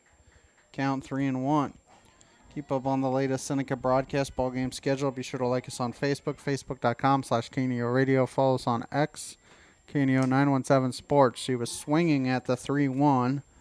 Nubs it foul, so the count 3-2. And Blaney got it in a bad spot. She's laughing about it, but she got it in a bad spot. This is like off her leg. Yep. Well, so Rick, he's taking the softball out there to the pitcher. He's slowing down, giving her a chance to recover a little bit. And have a conversation with her as well. And just give her a couple extra seconds as the count now full here on Plattner. Umpires do a good job of that. 3-2, also nubbed foul. This count remains full at 3-2. See if Seneca can get some of those run backs. CJ scored 4 in the first. Seneca was able to answer with 2 in their half. After shutting down CJ in the second, they weren't able to get in any. CJ got 3 that inning. See if Seneca can get some of those runs back as that pitch is hit down the third baseline foul. Plattner doing a good job, though, of staying alive. Foul it off, foul it off, foul it off. It's the count now, well, the count has been full. It'd be nice if she could get on base and get ready for the top of the lineup with Callie Fields. Yeah, count was Callie Rose. 3-0, and now it's 3-2. Here comes another 3-2, and that's high for ball 4. Good job by Plattner, as that was a 8-pitch at bat. Yeah, good at bat. And she reaches as Callie Fields comes to the plate. Fields popped out to shortstop her first time up. Hunt has been busy. Hunt has 4 assists in the game, or putouts in the game. Pop out, 2 pop outs and 2 ground outs hit to Hunt. She has been busy. So here comes the first pitch to Fields. And that hits the outside corner. Counts 0-1. Fields did not really like that one. She kind of gave a second glance back there. I didn't like it from up here. 0-1 the count here on Fields. And she swings at a pitch that was probably a ball and hits it foul. So the count 0-2. And now Fields having to protect with 2 strikes. Yeah, she'll battle up there for everything she can. 0-2 the count. Here comes an 0-2 to Fields. And that is outside. The catcher set up outside. Spencer hit her spot, but yeah, she was set up outside trying to see if they would make her chase. So the count now 1-2. 1-2 is lofted in the air, foul, and it's going to get into the Seneca bullpen. So the count remains 1-2. And don't be surprised, Callie Fields. She's got some pop on her bat as well. So the count is 1-2 still here on Fields. She steps back into the box. Spencer was ready before she was. Comes a 1-2. And that's outside. Count 2-2, and Fields doing a good job of battling. Newmac Electric, Brader's Pharmacy, Prelude Maintenance Center, Freeman Orthopedics and Sports Medicine, all sponsoring the broadcast. As here comes a 2-2 pitch to Callie Fields. The 2-2. And that's high. Count. Oh, I had the count wrong. Apparently that was ball 4. I had that at 3-2. Well, that's what the CJ coach is talking about, too. So now they're going to have to talk about it, and that's where not having a scoreboard comes into play. Yeah, it does, but I think you're exactly right. I mean, I was surprised that Callie thought she had. They're going to say that was ball 4. No, but yeah, it's they're 3-2. bringing her Okay. back. It's 3-2. I was going to say, I was pretty sure it was 3-2. And so now they're going to have another conversation. I don't know what coach is wanting. Rick saying get away. I'll ask Derek. So Derek Price out there in the field umpire. I have no clue what this conversation would be about. I mean, you have one foul ball, and so the count is 3-2. And so now Coach Stolte going to talk with Rick McCullough. And so it's not heated, but this is where not having a scoreboard makes you wonder some things sometimes.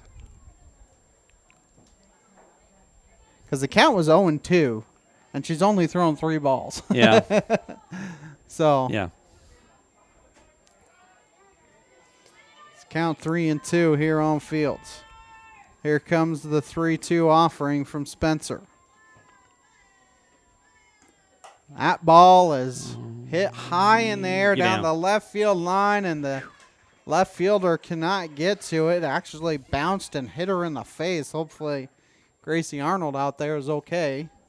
Took a high hop on her and nailed her in the face on the way up. Nice effort by her. Nice effort by Georgia Arnold and Hunt as well. Count remains full. See what Fields can do with that extra life that nobody could get to. So here comes another full count pitch. That ball is poked in the air to right. Right fielder out there grabs it. That's Spindler, and there's one down. As Collinsworth comes to the plate. Collinsworth walked and scored on the 2-run home run by Callie Rhodes. Collinsworth forced an 8-pitch at bat her first time up. So here comes the first pitch to her, and that's spoiled foul. It's count 0-1. Campbell Biddlecombe Funeral Home, Big Nickel, Missouri Southern State University, and Prairie Top Chiropractic.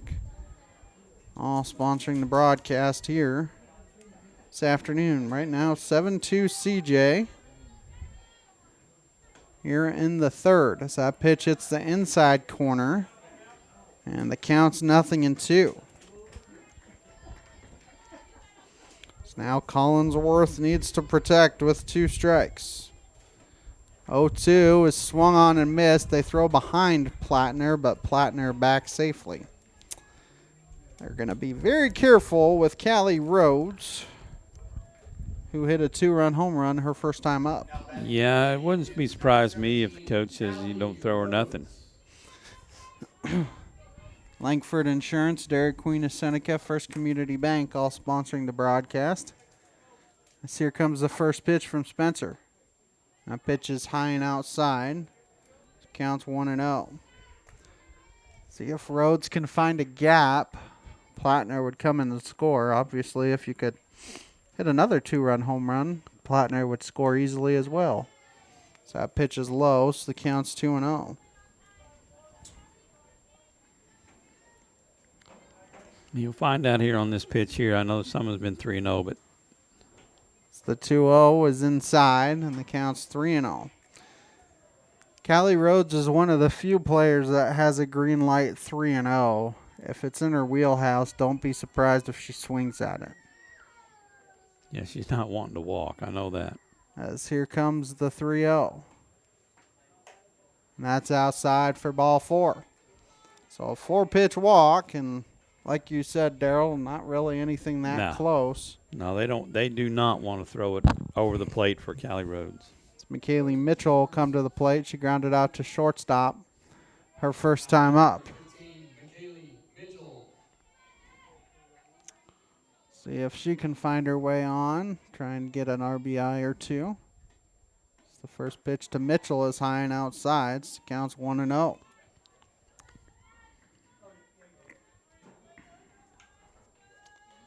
This game has slowed down here in the third. The 1-0 was swung on and missed. Maybe foul tipped into the mitt. Count 1-1. Seneca at Aurora tomorrow. We'll have that broadcast. 4:30 first pitch, 4:10.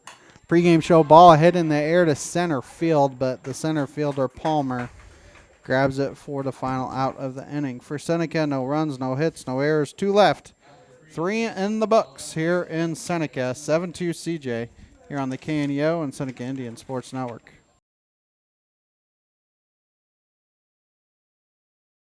Reporters ask me, who is the greatest Christian I've ever known? I always answer, Ruth. She is the greatest Christian I've ever known. Billy and Ruth Graham are together in heaven. But while they were here on earth, their marriage was an inspiration to countless people. When you get married, you're committing for life. It's commitment that's kept Ruth and me together in times of stress or strain or difficulty. The scripture says, husbands, love your wife as Christ loved the church. He loved the church so much that he died on the cross for all of those that were going to become members of his body, the church. That's why he died on the cross and shed his blood. And that's why he rose from the dead, so you could find a new life in him. Come to Christ. Jesus can restore your marriage and your life. Learn more at findpeacewithgod.net. We're the Billy Graham Evangelistic Association. Prater's Pharmacy in Seneca is a proud supporter of the Seneca Indians. The pharmacy is open from 9 to 5:30 Monday through Friday and from 9 to 1 on Saturday. They offer an automatic refill program and internet refill service online at praterspharmacy.com and through their mobile apps. They also have a drive-through window. Prater's Pharmacy at 1711 Cherokee in Seneca, 417-776-8701. Go Indians.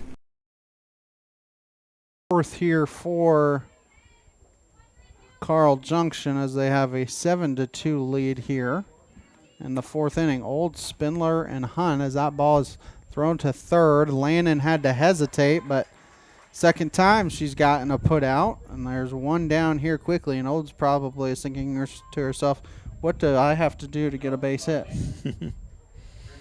As Kinley Spindler will come to the plate here for CJ. She has doubled and flown out to center field. So there's one down here. As she nubs that one to Let it go, yeah. Davis, who lets it roll foul. So the count 0-1 here on Yeah, I got it. Spindler. Spindler doubled in the first and scored, and then she flew out to center in the second. So 0-1 the count here on Spindler. That pitch bounced in there, so count 1-1. People's Bank of Seneca, Crowder College, Christian Healthcare Ministry, Seneca School District, all sponsoring the broadcast. 1-1 the count here on the number 2 hitter for Carl Junction. So that pitch is hit on a couple hops to King, and the King has it go underneath her glove. It looked like she stopped it, but unable to snag it, and a 1-out base runner here for Seneca. Not for Seneca, for Carl Junction, excuse me, as Katie Hunt will come to the plate. Hunt 1 for 2, grounded out to third her last time. She's also doubled. First pitch is high for a ball. Hancock actually has the base hitter, and that's going to be runner interference. So the runner will be safe at third, and now throw the ball around, and the run will come in and score, as that was a bunch of errors that let the run come in and score. Yeah. There was an error by the catcher, Davis. Allowed her to get to second, and then Fields airmailed it to third. That allowed the run to come in and score. So it's 8-2 Carl Junction. I think the count's 1-0 here on Hunt. That first pitch, or the count now 2-0. Figured she'd be off at some point.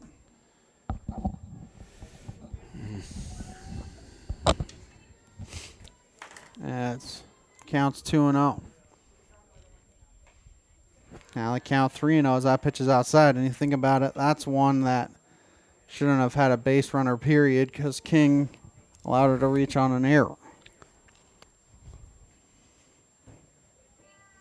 3 errors allowed Spindler to score. As here comes the 3-0 to Hunt. That's in there for a strike, and the count 3-1. Southwest Missouri Bank, Neosho Daily News, Prairie Marine Center Incorporated, Community Bank and Trust, all sponsoring the broadcast here this afternoon. 3-1 the count here on Hunt. 3-1 is inside, and Davis does a good job of keeping the ball in front of her so Hunt doesn't think about taking second on a walk. As Palmer comes to the plate, she has walked and singled. Now to bat, number 24, Riley Palmer. Yeah.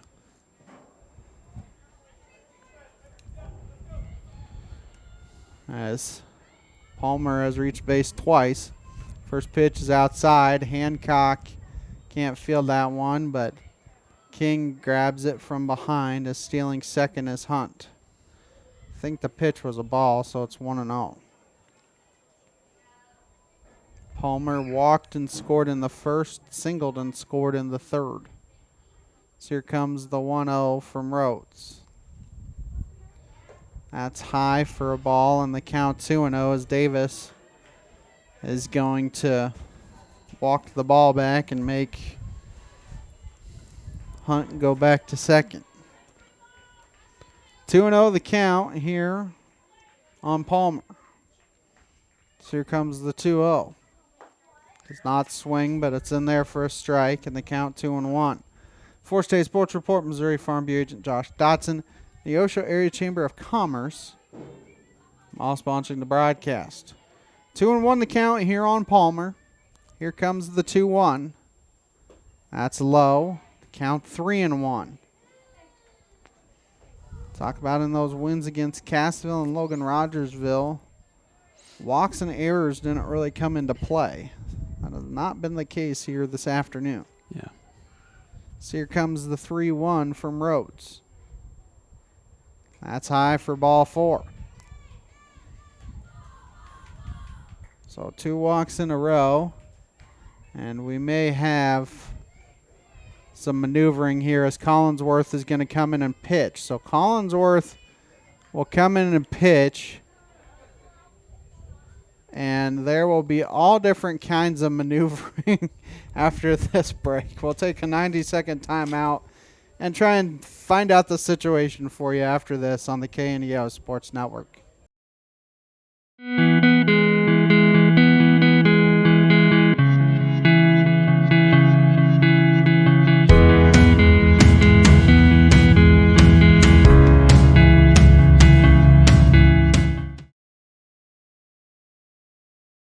If you're a weekend warrior who likes to go, go, go, don't let pain put the brakes on your pace. When you need help with an injury that keeps you from moving, you want an orthopedic team with a proven track record. Freeman Orthopedics and Sports Medicine is nationally recognized and were recently named CareCheck's #1 hospital in the market and top 10% hospital in the state for hip fracture repair. Freeman Orthopedics and Sports Medicine, the experience you need to keep pace with life. Hi, this is Jamie Lankford with Lankford Insurance at 910 Washington Avenue in Seneca, Missouri. My wife Terry and I are proud to serve our local community and support local high school student athletes. Lankford Insurance specializes in life, agribusiness, commercial, and personal insurance needs. Please stop by and see us at our office or call us at 417-776-LIFE or visit us at www.midaminsurance.com.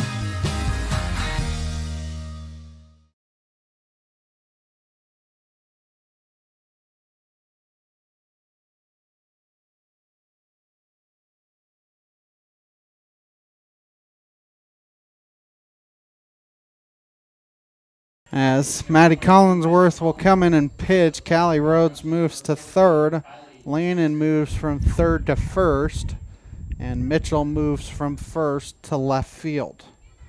As Kylie Spencer will come in, runners at first and second. They fake the bunt. The wheel plays on. Hancock has her, and she is safe. That was a nice throw by Davis, and a nice tag by Hancock, just not quite in time as they fake the bunt. The pitch is in there for a strike on Spencer. So the count's 0-1. One out here. Seneca did everything right there, just unfortunately the runner was a little bit fast. 0-1 is in there for a strike. It was a slow ball. Maybe a little bit of a curve on that as well. Well, she has a changeup that just lobs in there, and the girls are just – it just freezes them like she did this, she did right there. It just froze her, and the ball just drops in for a strike. As here comes an 0-2 from Collinsworth. That pitch is hit foul towards the Seneca dugout, so the count remains 0-2. One run in the inning. Runners are at second and third with one out. Everyone at the Neosho Daily News wish the Seneca Indians good luck. As here comes the 0-2 to Spencer. She does not have a wristband, it looks like, so she's relying on the pitch. Once pop foul, Rhodes going to give a gander at it, and it goes over the Seneca dugout. Count remains 0-2. Yep.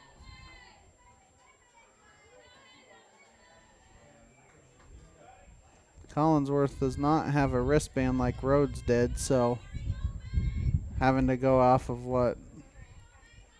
So Davis gets the call in and then has to use the fingers as that pitch hits her. Oh, they're going to call it foul. They're going to say it's a foul ball. Said it hit the bat. Well, or maybe they're going to say she stuck her arm out. Yeah.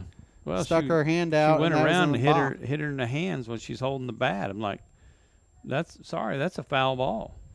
Now they're going to talk with Derek Price because Price thought, because I think Rick thought it hit the bat. Well, it hit the fingers when you're holding the bat. Yeah. I mean, Price is so far away. I don't know that you can overturn it. Nope, they are going to overturn it. Let's see if now Stolte going to come out and have a conversation. The bases are loaded. The count's 0-2, or the count was 0-2 on a hit by pitch. I mean, it seemed like she stuck her hand out there like she was swinging at it and hit her on the hands. Which, if it was over the plate, that'd be a strike. Yeah, but you move the bat out there, and just because it hits you in the hands when you're on the bat, it's like that's a foul ball. If you have the bat back and it hits you, yeah, but when you stick your hands out there, that's a foul ball. Community Bank and Trust, proudly serving our customers for the past 140 years. You may visit their branch at 1102 South Cherokee. For all your banking needs, member FDIC, equal housing lender, proud sponsor of the Seneca Indians. Addie Purvis comes to the plate. She's 1 for 2. We'll say, I don't know that normally getting hit on the hands like that would hurt. I don't know that Collinsworth is pitching fast enough for it to hurt. Yeah. You just have to get it pinched between the bat and the fingers. So here comes the first pitch. That is inside. Counts 1-0. Looked pretty good to me, but my opinion doesn't matter. No. So here comes the 1-0, and that ball laced to Rhodes at third. She's going to tag the bag for one. One run will come in and score. If she had been able to grab it, she would have had an easy double play. Yeah, absolutely an easy double play. Fielder's choice allows Hunt to come in and score. It's a G5 put out, and runners will be at first and second for Jasmine Blaney, who's 1 for 2. You got 1 out. 2 outs? 1 out. One You're out, correct. yeah. May have said 2 outs, but I meant 1 out, as that first pitch is high for a ball. Counts 1-0. I don't really remember you saying how many outs, I think. Okay. But I was thinking there was just 1. Yeah, that was the first out. 1-0 the count here on Blaney. She popped out to third her last time up. So here comes the 1-0. Swung on and missed. So count 1-1. Keep up on the latest Seneca broadcast ball game schedule. Be sure to like us on Facebook, facebook.com/KNEO Radio. Follow us on X, Twitter, whatever you want to call it, at KNEO 917 Sports. 1-1 the count here on Blaney as she steps out.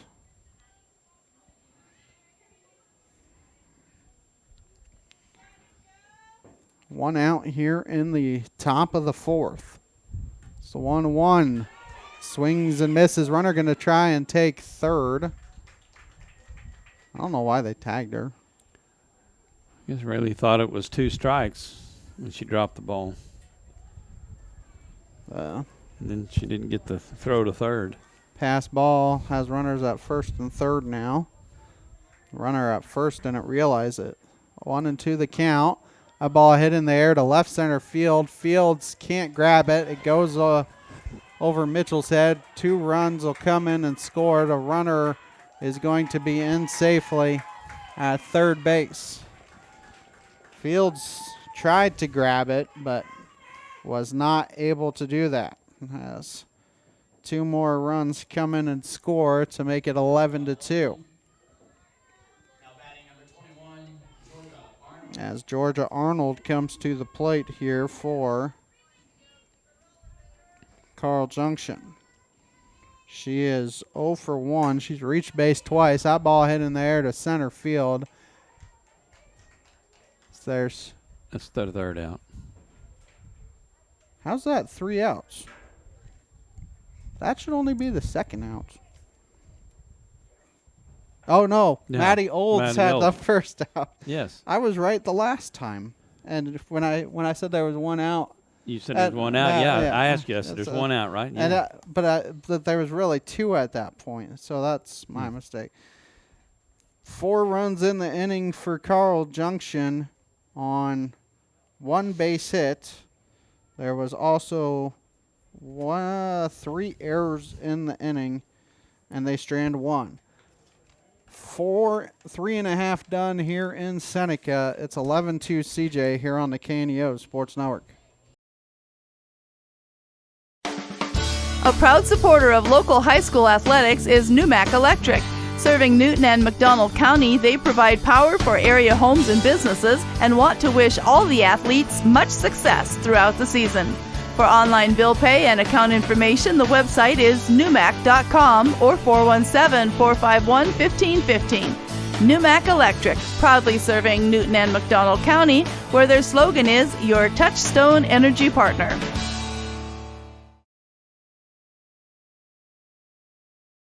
Ready to buy your dream home? Look no further than First Community Bank's Mortgage Department. Our experienced team is here to help you every step of the way, from pre-approval to closing. With competitive rates, flexible terms, and personalized service, we'll make sure your home buying process is a breeze. Visit First Community Bank today and let us help make your dream home a reality. First Community Bank, where community comes first. Member FDIC, Equal Housing Lender. The Roper Kia 4-State Sports Report will provide up-to-the-minute scores and highlights from around the 4 states.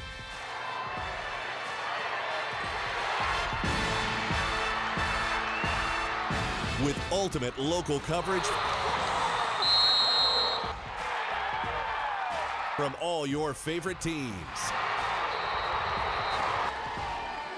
The Roper Kia 4-State Sports Report, weeknights at 6 and 10 p.m. Bottom of the fourth, it'll be Davis, Hancock, and King. Anybody who reaches Ashton Lannon would come to the plate for Seneca. Riley Spencer begins her fourth inning of work. Spencer has worked around some walks, so that pitch is low and inside, so the count's 1-0. Spencer has 3 walks on the afternoon in her 3 innings.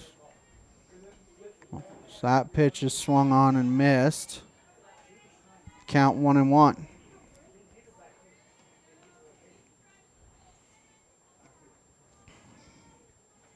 CJ will have 9, 1, and 2 due up in their half of the fifth. So that pitch is offered at. Count's now 1-2. Davis grounded out to shortstop her first time up. A lot of outs by Katie Hunt here this afternoon. That ball hit in the air to left, and it's deep. And it is a foul ball. Oh, man. By about 2 feet. And they thinking that was a fair ball in front of the pole. I mean, you can't really... Did he change his mind? He changed his mind. And now the CJ coach is going to... He's probably asking what? You can't really ask Derek Price because Price is down the first base line. Price doesn't have a call on that at all. I don't know how you can change your mind on that. I don't. I'm very confused. Yeah, me too. I mean. Yeah. And he's just going to say it's a double off the line, and I've heard enough. And the CJ coach being up 11-2 is probably not giving a whole lot of guff. Yeah. Yeah. And that ball was hit hard. Davis did a good job of hitting it, but yeah, Derek, you can't really go to Derek Price there because he's down the first base line. He doesn't probably have a clue of if that ball is fair or foul. I mean, yeah, he doesn't have a good angle. I mean, even, McCullough has the best angle behind the plate as that first pitch is a ball. So the count's 1-0, but he doesn't have a great angle. I mean, he's looking down the line. He has a good angle, but I'm sure the left fielder probably got in his way a little bit as well. That 1-0 is swung on and missed. The count 1-1. Hancock flew out to center field in our first plate appearance. Seneca at Aurora tomorrow, home against Nevada on Thursday. We'll have both those broadcasts for you on online, video only. Ball poked down the right field line, fouls. The count 1-2. And then Friday night, Seneca hosts Monette. I'll have that broadcast for you online only as well, video only. Yeah, Monette with a new coach. I've seen the sideline. They've got a lot of players out. Got a roster from them today. That ball got by the catcher. It went off the catcher's mitt, went off of Hancock, and then went by to the backstop. So a wild pitch has the runner at third.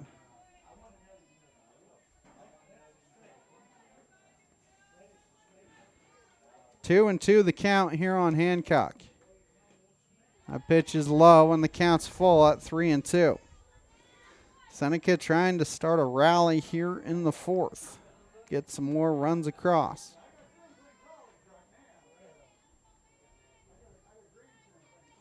So here comes the full count pitch, and that pitch is hit foul. As Hancock able to keep a piece and stay alive. Went in front of Davis at third. So count remains full. Comes the 3-2. poked out down the right field line, and that one's foul over Coach Beville's head. She's close to the first base coach's box. I always wonder why they ever bother with those, because nobody ever stands Nobody ever get in them, no. I mean, I understand the third base line for softball because they're made for baseball, and, like, you're nowhere near them, but Cordy can keep it bad out there. There you go. Ball poked to second, and the second baseman, Sussin, grabs it for out number 1. As Jolie King will come to the plate, popped out to shortstop. First time up. We're past the top of the 6 o'clock hour. You're listening to KNEO 91.7 FM, Neosho Joplin, live online at kneo.org. Jolie King coming to the plate for her second plate appearance. So here comes the first pitch to her. That one is blooped foul. Hit the screen. I don't think I've seen a screen as massive as Seneca's. Closest might be Cassville's. It's pretty tall, yeah. Mainly because that's the one I remembered from the latest, but Cassville's was pretty tall as well. So here comes the 0-1, and that hit her. So runners will be at first and third for Ashton Lanage. She had an RBI on Friday. See if she can get another one here. What this does is you're pretty much guaranteeing top of the order in the 5th. See if you can get some runs across here. If you get keep that run rule from becoming an issue. Lannon struck out her first time. So here comes the first pitch from Spencer. See if she can hit the top of the softball and get it on the ground this time. Well, squeeze play was on. Safety squeeze, and she bunted it foul. Say safety squeeze because Rayleigh Davis didn't move at all. King was off on the pitch. Yeah. Counts 0-1. So here comes the 0-1. That's outside. King, I don't know if she's trying to draw a throw or not, but she might have. That might have been the play that Coach Beville is trying to explain this to her. Counts 1-1. Comes the 1-1. And that's in there for a strike. King going to take off on the pitch. Take second. So now runners at second and third. Counts 1-2. So here comes the 1-2. Swung on and missed for strike 3. So 2 outs now as Plattner comes to the plate. Plattner walked her first time. I think she would take a walk this time as well. They're going to bring the third baseman in. If you could get it past the pitcher down that first baseline, you might be safe. Hits it to third, throws to first in time. 4 to put out. That one inning for Seneca.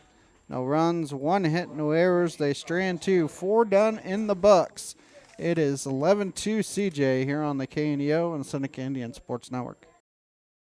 Prater's Pharmacy in Seneca is a proud supporter of the Seneca Indians. The pharmacy is open from 9 to 5:30 Monday through Friday and from 9 to 1 on Saturday. They offer an automatic refill program and internet refill service online at praterspharmacy.com and through their mobile apps.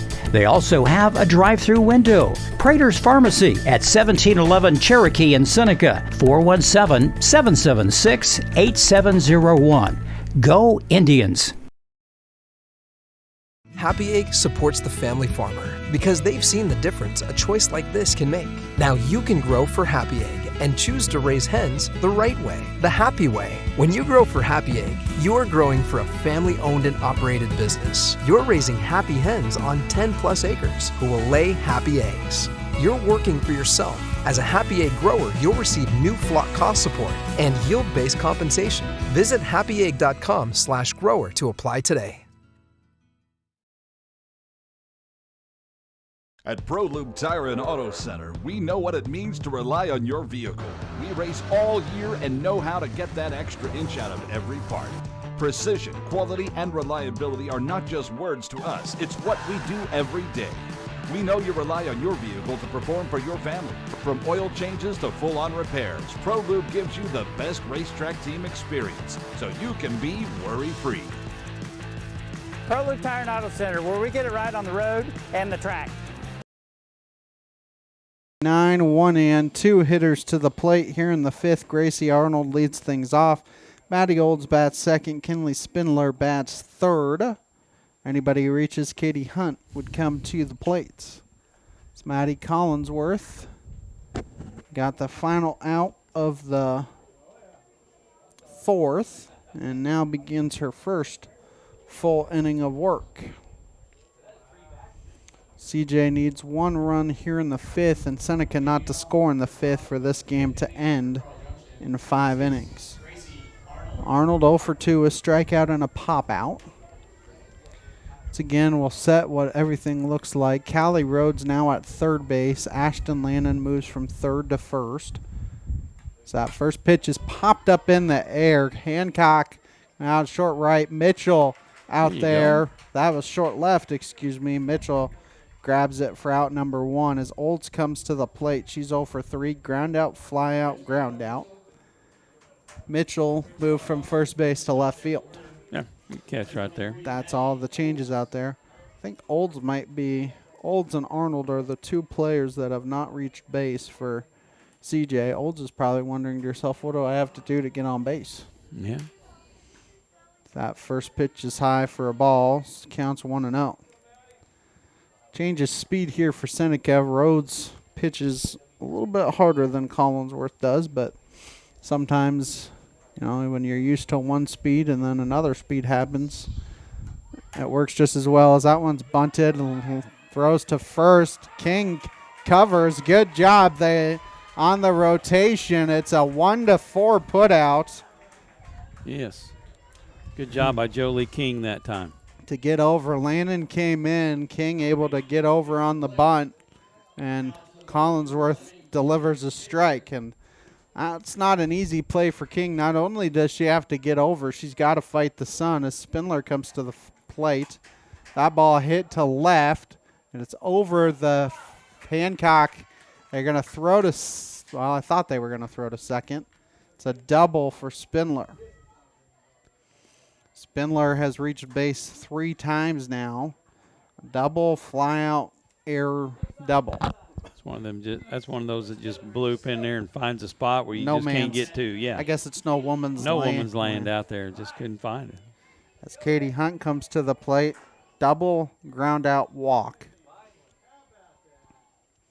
So here comes the first pitch. That's in there for strikes. Counts 0-1. Seneca will have the top of their order to go up in the fifth. Fields, Collinsworth, and Rhodes. If they can prevent a run here, you guarantee the game going to the sixth. So 0-1 is outside. It's count 1-1. If that run at second can come in and score, Seneca would have to score at least 1 run in their half of the inning to send it to a sixth. There's 2 outs in the inning, so Seneca does have the opportunity to get to a sixth without any runs given up. Ball nubbed to Lannon at first, throws to first, and they called her out at first base. It's again this time it is a 3-4 put out. That will end the inning. No runs, 1 hit, no errors, 1 left. We head to the bottom of the fifth. It is 11-2 CJ here on the KNEO Sports Network. The Seneca R7 School District is proud to support the student athletes and coaches competing in this game. High school activities help students learn life values such as hard work, dedication, and teamwork. The Seneca R7 School District is honored to serve such a great community and wants to thank all the Indian fans for their great support. The Seneca R7 School District. Tradition, pride, class. A proud backer of the Seneca Indians is Campbell Biddlecombe Funeral Home of Seneca. Located at 1101 Cherokee, they are honored to serve the area with traditional service options including church and graveside services. They also have prearranged funeral plans. For more information, the phone number for Funeral Director Mike Steele at Campbell Biddlecombe Funeral Home of Seneca is 417-776-2251 or online campbell-biddlecomefh.com. Dairy Queen Grill and Chill in Seneca is the place to go before or after the game. Check out their amazing menu of fan-favorite blizzards like Oreo or cookie dough. Happy hour is daily from 2 to 5 p.m. That means everything you can drink from a straw is half price, excluding premium shakes. Don't forget to grab one of their $7 meal deals or their signature stack burgers and top it off with a Misty Slush. The Dairy Queen Grill and Chill in Seneca, located at 308 Washington, open daily from 10 a.m. to 10 p.m. Proud to support the Seneca Indians. To lead off the bottom of the fifth, Fields, Collinsworth, and Rhodes, the 3-2 up. Spencer has maneuvered around problems. She has only given up 2 hits on the afternoon. So that pitch is high for a ball. So counts 2-0, but she has walked 3 and hit 1 as well. Callie has not, it's kind of a rare day for Callie. She has not had that good at bats. She has popped out and flown out. So that pitch is inside, maybe low, so counts 3-0. Newmac Electric, Platers Pharmacy, ProLube Maintenance Center, and Freeman Orthopedics and Sports Medicine, all sponsoring the broadcast. 3-0 the count here on Fields, and just like Rhodes, she's one of the few that would have a green light taking the entire way, and it's in there for strikes. It counts 3-1. She might be taking on 3-1 too. She likes it. She'll be hitting it. Here comes the 3-1. And that's outside for ball 4. Leadoff walk. 4th walk of the afternoon by Spencer. As Collinsworth comes to the plate, she walked in the 1st, struck out in the 3rd. I'll be surprised if Callie's not sitting on second here in just a second. So here comes the first pitch. They throw back. And I think that was a ball. He did call that a ball. Count 1-0. Looked pretty good to me. But again. Outside maybe? Maybe high. Looked more high than anything. My opinion doesn't matter. I don't know that it'd be. Oh, there's a bunt. It is a fair ball, and that may have been a mistake by Blaney to field it. Runners will be at 1st and 3rd. She's thinking it was a pop-up, but it came down and hit it came down and hit in fair territory and popped up. Yeah. And she jumped out there to catch it. It's like. Callie Rhodes comes to the plate. She has homered and walked. She has a 2-run home run to her credit. How does a 3-run home run sound? Sounds good to me from Callie. Like I said, if she throws it over the plate, don't be surprised. Don't be surprised if she doesn't get anything either. So here comes the first pitch. Fakes the bunt. They throw back, and now they got the, well. No. I was going to say they have the runner picked off, but they didn't. Fields is too quick. The runner steals second in Collinsworth, and now a base hit will score 2. That was a good job there by the pitcher, Spencer, because they fooled Fields. Yeah, they thought it was going to go past her.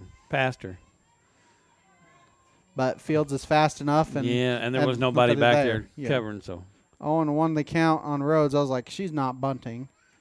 That ball is laced foul. The count 0-2. The day Callie Rhodes bunt, I think, will be a first.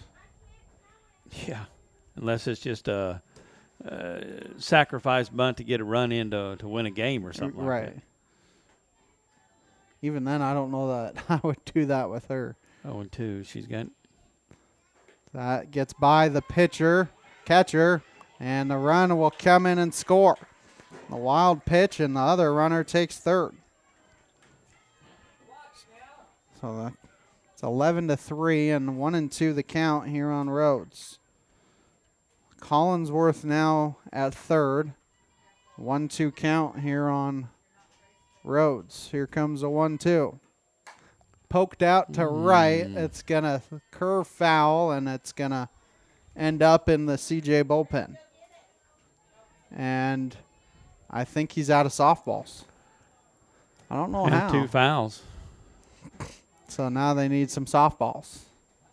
Campbell Biddlecombe Funeral Home, Big Nickel, Missouri Southern State University, Prairie Top Chiropractic, Langford Insurance, Dairy Queen of Seneca, First Community Bank, all sponsoring the broadcast. So here comes a 1-2 again to Rhodes. And that gets by the catcher, and Collinsworth going to come in and score without, well, I was going to say without a throw. The catcher did try and throw it, but gets by, and 2 runs in the inning for Seneca. And the count 2-2 on Rhodes. Take away the RBI opportunities, but, you know, a solo home run still wouldn't be bad. No. So here comes a 2-2. And she hits the top of it, foul. Count remains 2-2. She's just trying to stay alive and not let the umpire make the decision on the count. 2-2 the count here on Rhodes. That's what she should be doing. First base open now. I don't know if she'll get much to hit. So here comes the 2-2. You say that, yeah, and that's a home run, dead central. Yeah. And that ball was halfway to the real fence before it came down on the ground. 2 home runs in the game for Callie Rhodes.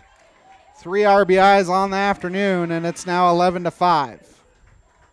Well, like I said, to me, if the only way that she's going to get something to hit is if the pitcher makes a mistake. And I think the pitcher made a mistake and left it over the plate.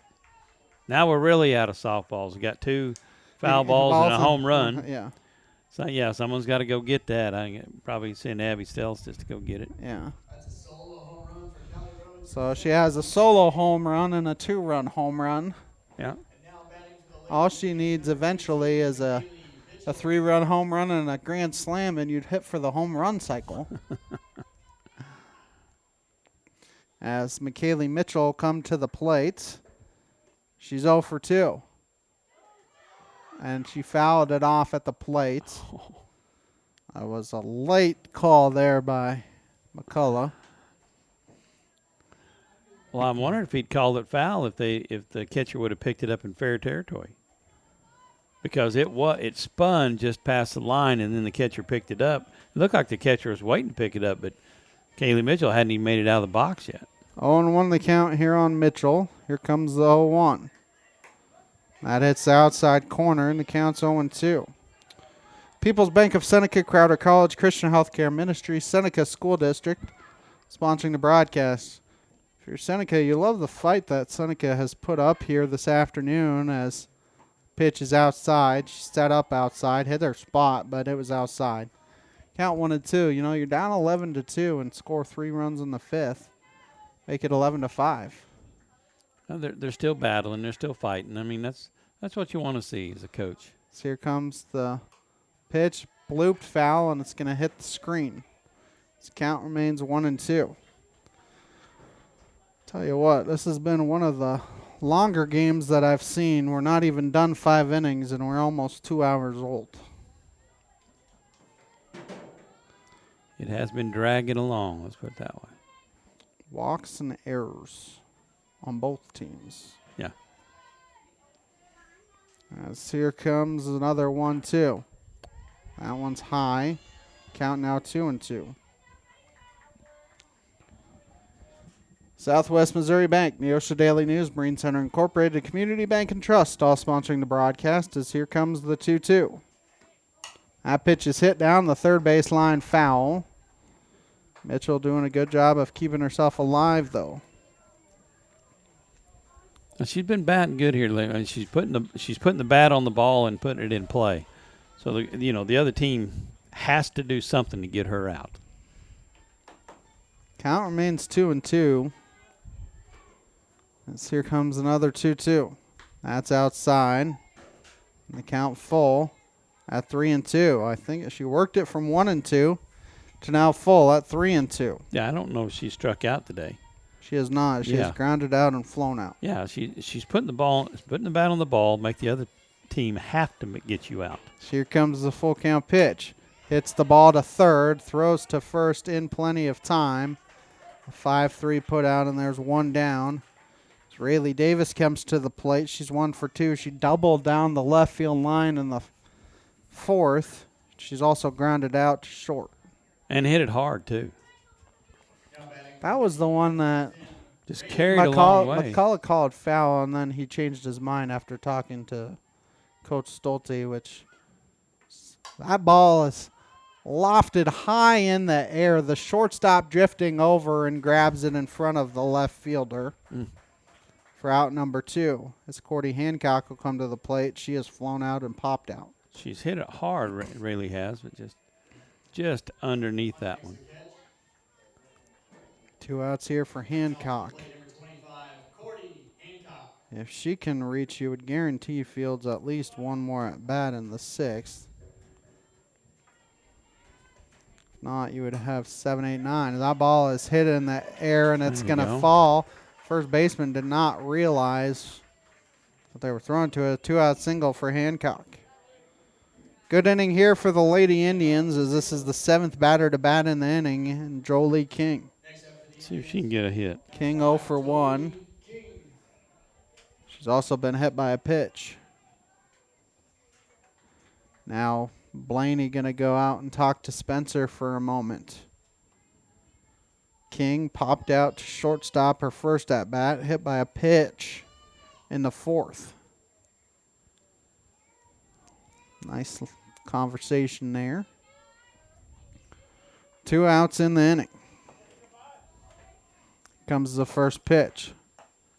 They're going to throw back behind Hancock, and Hancock dives back safely. I think they call that pitch a ball. So counts 1-0. Must have just hit it out. Missed the outside corner. Fourth State Sports Report, Missouri Farm Bureau Agent Josh Dotson, the Osho Area Chamber of Commerce. As King offered at what probably would have been a ball. So count 1-1.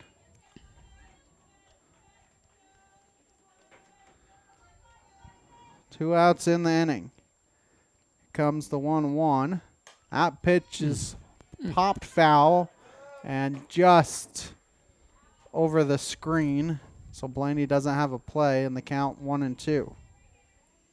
Nice effort by Blaney there, making sure it went over the screen. Count 1-2.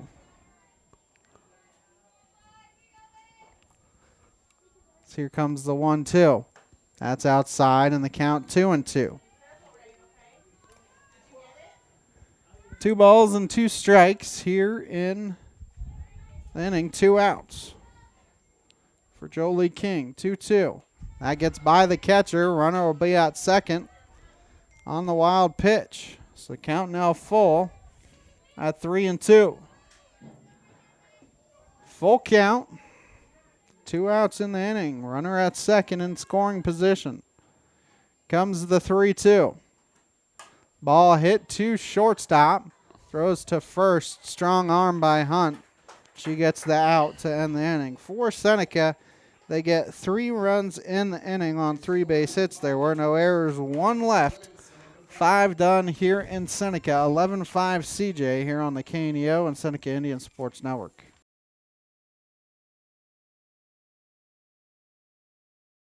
So there I was, sitting next to my nephew playing on his Etch-a-Sketch pad.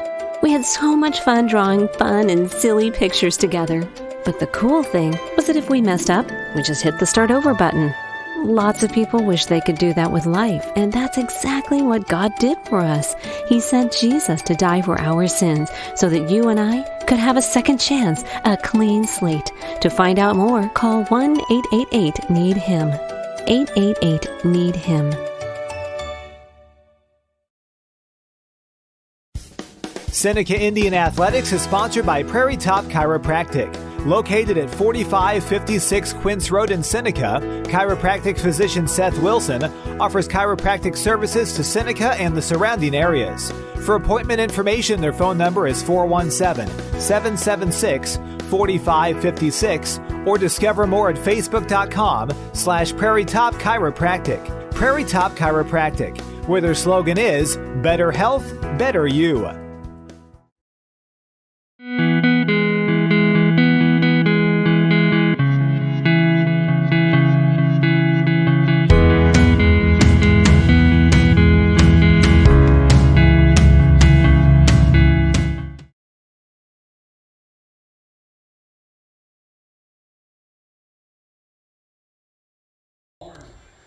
Riley Palmer to lead off the sixth here for CJ. Palmer, Spencer, and Purvis, the three due up as Collinsworth begins her second full inning. So here comes the first pitch from her, and that's in there for a strike. Count 0-1. She ended the fourth inning getting a fly out and then pitched a pretty good fifth. I've not kept track of her statistics that hard. She gave up one run in the fourth when she came in, as that pitch is high and tight. Counts 1-1. Everyone at the Neosho Daily News wishes Seneca Indians good luck. Seneca at Aurora tomorrow, 4:30 is first pitch. 4:10 airtime from Aurora, as that pitch is bounced in there. So the count 2-1. Then Thursday at home against Nevada, that also a 4:30 start time. 4:10 airtime. Those games are both online only. Seneca football Friday night, 6:15 pregame. The ball poked over the head of Hancock. Mitchell gonna field it, and it's a single to start off the inning for CJ. Single by Palmer. Now batting number 14, Kylie Spencer.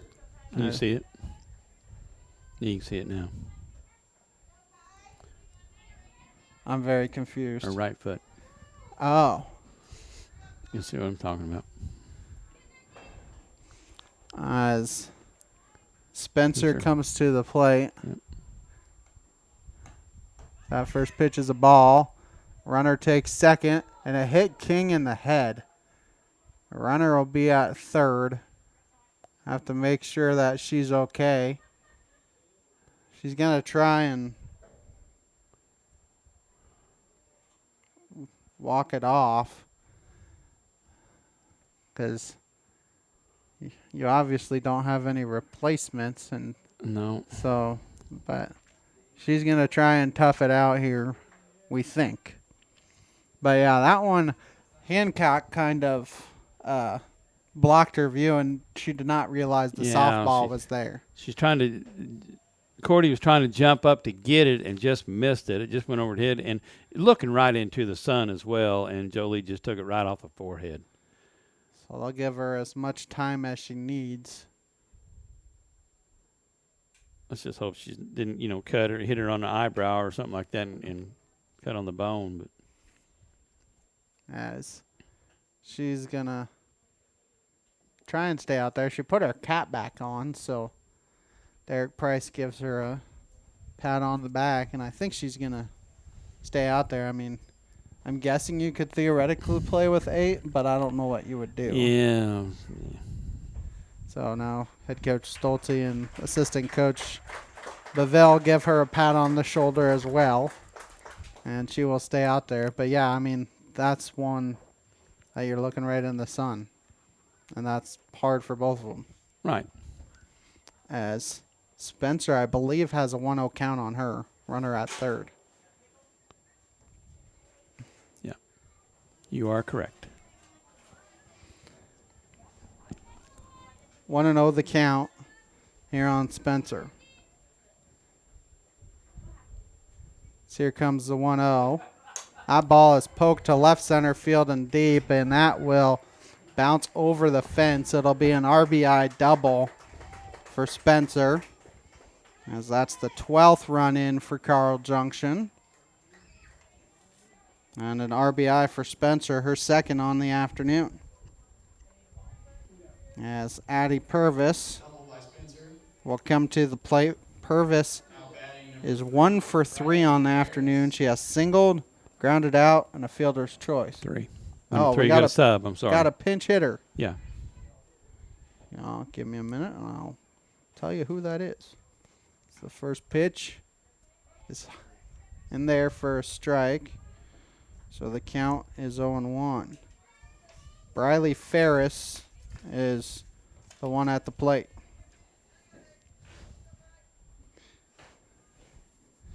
So 0-1 the count.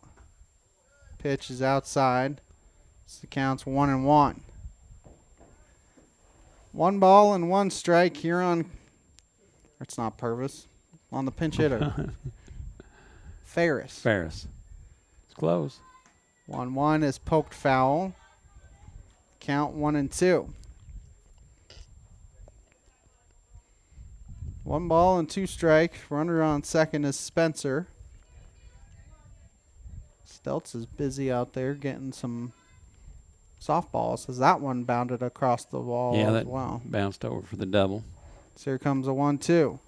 That one is low and inside and bounces past Davis. They do not come home as she's going to slowly take her time getting back to third as the count will be 2-2.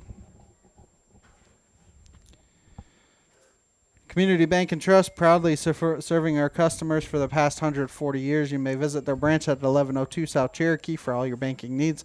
Member FDIC and equal housing lender, proud sponsor of the Seneca Indians. That ball hit to right. Plattner coming in and cannot make the play. One run will come in and score, and the runner will be into second. Nobody there but Mitchell backing up on the play as it's an RBI double for the pinch hitter, Ferris. Double by Ferris. And that makes it 13-5 as Blaney comes to the plate. She's 2 for 3.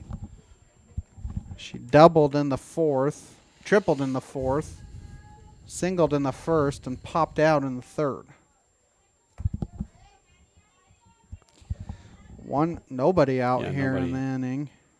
Blaney comes to the plate. Swings and misses. Count 0-1. Kind of laughing at herself there. I think she's a little bit ahead of that one. Oh, she's kind of chuckling to herself. 0-1 the count. So here comes the 0-1. That pitch popped up in the air. Who's going to call for it? Lannon calling for it. Can't grab it. You have a play at third and safe. Now you have a play at second, and the runner is out at second base. No, they're going to say she bobbled it. Callie Fields comes in and just, she bobbled the ball out there at second base. And so runners will be at, did a run come in and score? I believe it did. Not that I know. Yeah. Is there a girl at third? I had a runner at third. Yeah, there was a third. Yeah, there was. So Spencer would have come in and score. And then, unless she's still at third. Or fourth, is Spencer still? As Blaney would be at second. Yeah, that's right. That was it. So Spencer does come in and score to make it 14-5. And now batting number 21. As runners will be at second and third on the E3. That one was kind of no woman's land. Well, it blooped up right in the sun, and they're looking in the sun trying to field it. And as Georgia Arnold comes to the plate. First pitch is in there for a strike. So counts 0-1. She just wasn't. And then again, she wasn't paying attention to where the runners were. And, and throw to late to third base. 0-1 the count here on Arnold. Here comes the 0-1. That's outside, so counts 1-1. 1-1 the count here on Georgia Arnold. As Gracie Arnold is on deck. So here comes the 1-1. That ball is looped down the right field line, foul. Count 1-2. Game over 2 hours old. We're only in the top of the sixth. A lot of runs, though. 19 runs between the two teams. You get a lot of runs and walks and errors. The games usually drag on. 1-2 the count here on Georgia Arnold. 1-2 is inside. It's count 2-2. High and inside there for Collinsworth. So here comes the 2-2 from Collinsworth. That breaking ball, changeup, whatever you want to call it, is in there for a strike. That is the first out of the inning as Gracie Arnold will come to the plate. Now to bat number 6, Gracie. Shocker. I mean, I was able to tell it was her, but guess what's in the way? A ponytail. Oh, yeah. On the 6? Yeah. It's just like when they start shooting free throws on you. Yeah. What number's shooting? Yeah. Halftime, you don't know. 1-0 the count here on Gracie Arnold. That was the first strikeout for Collinsworth. As here comes the 1-0 to Gracie Arnold. That's high. It's count 2-0. This point, well, Arnold and Olds, the next two due up, Arnold at the plate and Olds on deck, are the only two CJ batters not to reach base tonight. So that pitch is out. Nope, it's in there for strikes. Counts 2-1. I called it outside, but my opinion. You called the ball. Yeah. 3-0 on your count. Yeah, but my opinion doesn't matter. I like Rick's count a little bit. Yeah, 2-1 the count. Been over this about 3 times today. I think that my opinion doesn't matter. So here comes the 2-1. Swung on and missed. Count 2-2. 2-2 the count here on Arnold. See if Collinsworth can wiggle out of any more damage, and that's outside, and the count's full at 3-2. Full count here on Arnold. So here comes the full count pitch. That is hit to third. They're going to throw home. You have to tag her. Runner is out. And so it's a 5-2 put out. Fielder's choice has runners at first and third for the top of the order, and Maddie Olds. Olds has grounded out, flown out, grounded out, lined out. She's one of the few that hasn't made it on.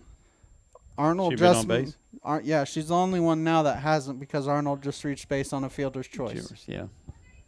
So she is the one batter that has not reached base, and she's your lead leadoff off, hitter. So that first pitch is hacked in the air, foul. Count 0-1.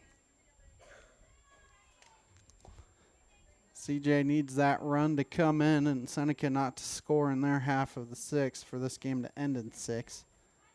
Otherwise, we'll go a full 7. What is the score now? 14-5, CJ. Yeah. So here comes the 0-1. The ball hit to Hancock at short from her knees, and Lannon cannot grab it. As that was a nice effort by Hancock, and it's at E3. And one run will come in and score. That was an excellent effort there by Cordy Hancock, and that was a pretty good throw from her knees. Yes, it was. As Kinley Spindler will come to the plate for Carl Junction. Spindler is 2 for 4, but she has reached base 3 times. Once she reached on an error. That ball hit sharply to Rhodes at third. Throws to first in time. No.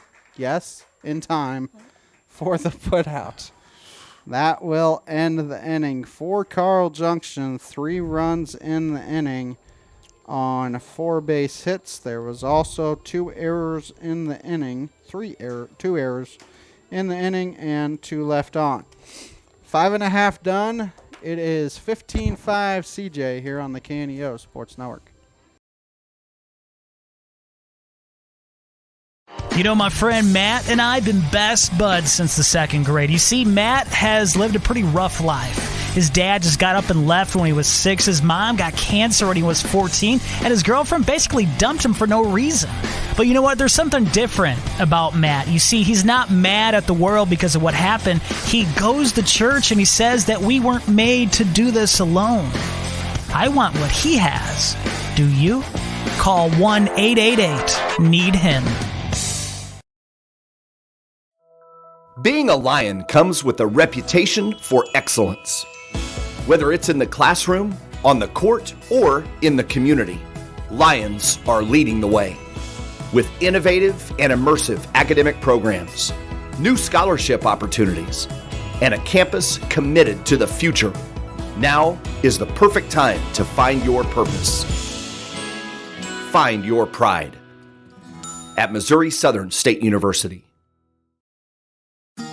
Hi, this is Jamie Lankford with Lankford Insurance at 910 Washington Avenue in Seneca, Missouri. My wife Terry and I are proud to serve our local area, and we're also proud to support the Seneca High School Pride Marching Band. Lankford Insurance specializes in life, agribusiness, commercial, and personal insurance needs.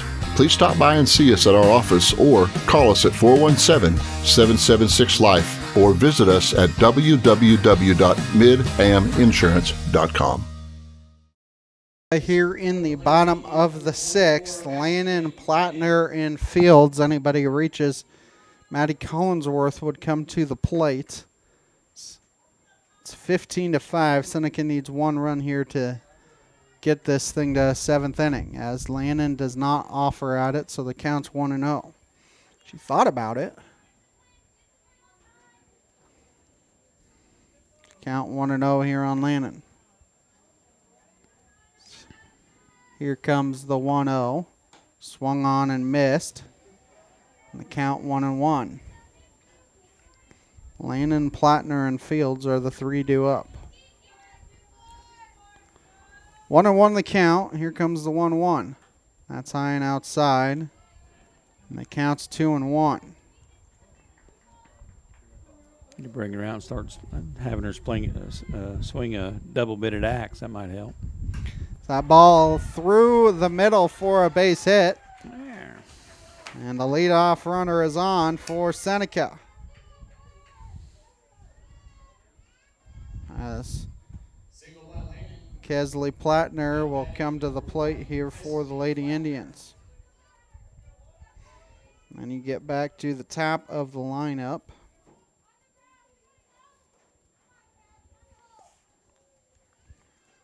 As that first pitch is high for a ball. Counts 1-0. Now, Game Changer has the score at 14-5, so I may be wrong on my score. We'll find out here in a couple minutes what happens. So here comes the 1-0, and that's in there for a strike. So counts 1-1.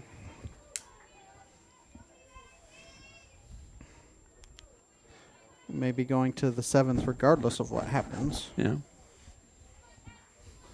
Well, my tally adds up right, even though my scoreboard's wrong. So maybe I was right in my brain and I just said it wrong. So that pitch is in there for a strike. So counts 1 and 2 because 4 and 3 is 7 plus 4 is 11 plus 3 is 14. So maybe I was... We having trouble with the addition? Apparently. Math's your strong suit, not mine. Yeah, but I don't have it written down, Ben. Oh, was that an error on Stolte? I just heard a bunch of oohs and ahs as my head was down. She bobbled it a little. Let's put it that way. What do you call that? EC? Eco? Yeah, EC, error on the coach. Did you ever have any ECs? Oh, probably. Count remains 1 and 2 here on Plattner. That ball nubbed to third, but it's foul. So count remains 1 and 2. So my addition added up here, but it didn't add up on my video side. Mm-hmm. So we're going to the seventh regardless of what happens. So here comes a 1-2 to Plattner. That ball is poked over third baseman's head. Third baseman playing in, and she can straighten that out a little bit. She's going to dunk one in for a hit. Yeah, the center fielder is in from CJ playing just about shortstop almost. So 1-2 is outside, and the count 2 and 2. Just talk about winning every pitch, and right now Plattner winning every at bat. Plattner doing a good job here. So here comes another 2-2. Hits that one to third, and it's also foul. That's the fourth foul ball she's hit with 2 strikes. This is going to be the 9th pitch of that bat. Well, yeah, you know, she's getting a good at bat here, and she's getting good experience putting the bat on the ball. Good practice right here. So here comes another 2-2. And she offers at it and swings for strike 3. 1 out now as Callie Fields will come to the plate. Fields walked in the 5th and eventually came around and scored. Yeah, like I said, it's been an odd game for Callie because usually she hits the ball pretty solid. I think she's Flew out, ground out or something, and then finally walked. Flew out, popped out, and then walked. Yeah. So they throw back behind Landon, who is not far away, and belly flops into the bag. She's got to watch herself because they'll try to backpick her. Want to know the count here on Fields. So here comes the 1-0. That's blooped foul to the screen. It's the count 1-1. Rhodes will definitely get one more at bat. It's just a question of if it'll be the 6th or the 7th inning. If I were them, I would intentionally walk her no matter who's on. If you have a solo home run and a 2-run home run, she's also been walked. So here comes a 1-1. That's inside, and the count's 2-1.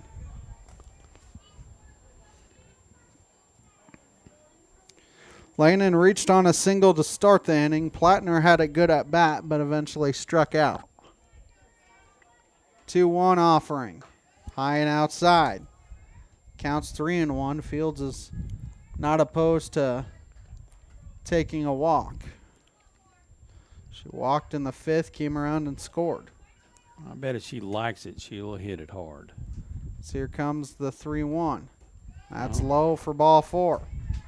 So runners are at 1st and 2nd for Maddie Collinsworth. Collinsworth singled in the 5th, walked in the 1st. She's also struck out. Now batting number 22, Maddie Collinsworth. Collinsworth has reached base twice. So here comes the first pitch. That pitch is high and outside. It's the count 1-0. Oh, is she? As here comes Really noticed. a 1-0 to Collinsworth from Spencer. That pitch did not get far enough away for Lannon to take second. Yeah. 2-0 the count here on Collinsworth. Didn't like the first sign, and here comes the 2-0. Ball laced, popped. Yeah. Where are you going? And luckily, no. What? Now what are you? I am so confused. The ball gets by, and Landon is going to stay at 3rd. I am so confused on how to explain what just happened there. It was a pop out to shortstop, and then it was an E6 that allows runners to get to 2nd and 3rd. So there's 2 outs in the inning for Callie Rhodes. You can explain that, Ben, as I'm going to go down there and choke my grandkid. That's what you're going to explain it as. I think she thought there was 2 outs in the inning. Is why she was off the bag. With a first base open, I wouldn't even pitch to her as the pitch is inside for a ball. So counts 1-0. Well, we joked she has a solo home run and a 2-run home run. There's 2 runners on, so. I would love for that pitcher to throw it over the plate accidentally. So here comes the 1-0. That's low, and the count's 2-0. Being very careful with her for obvious reasons. Oh, yeah, you know.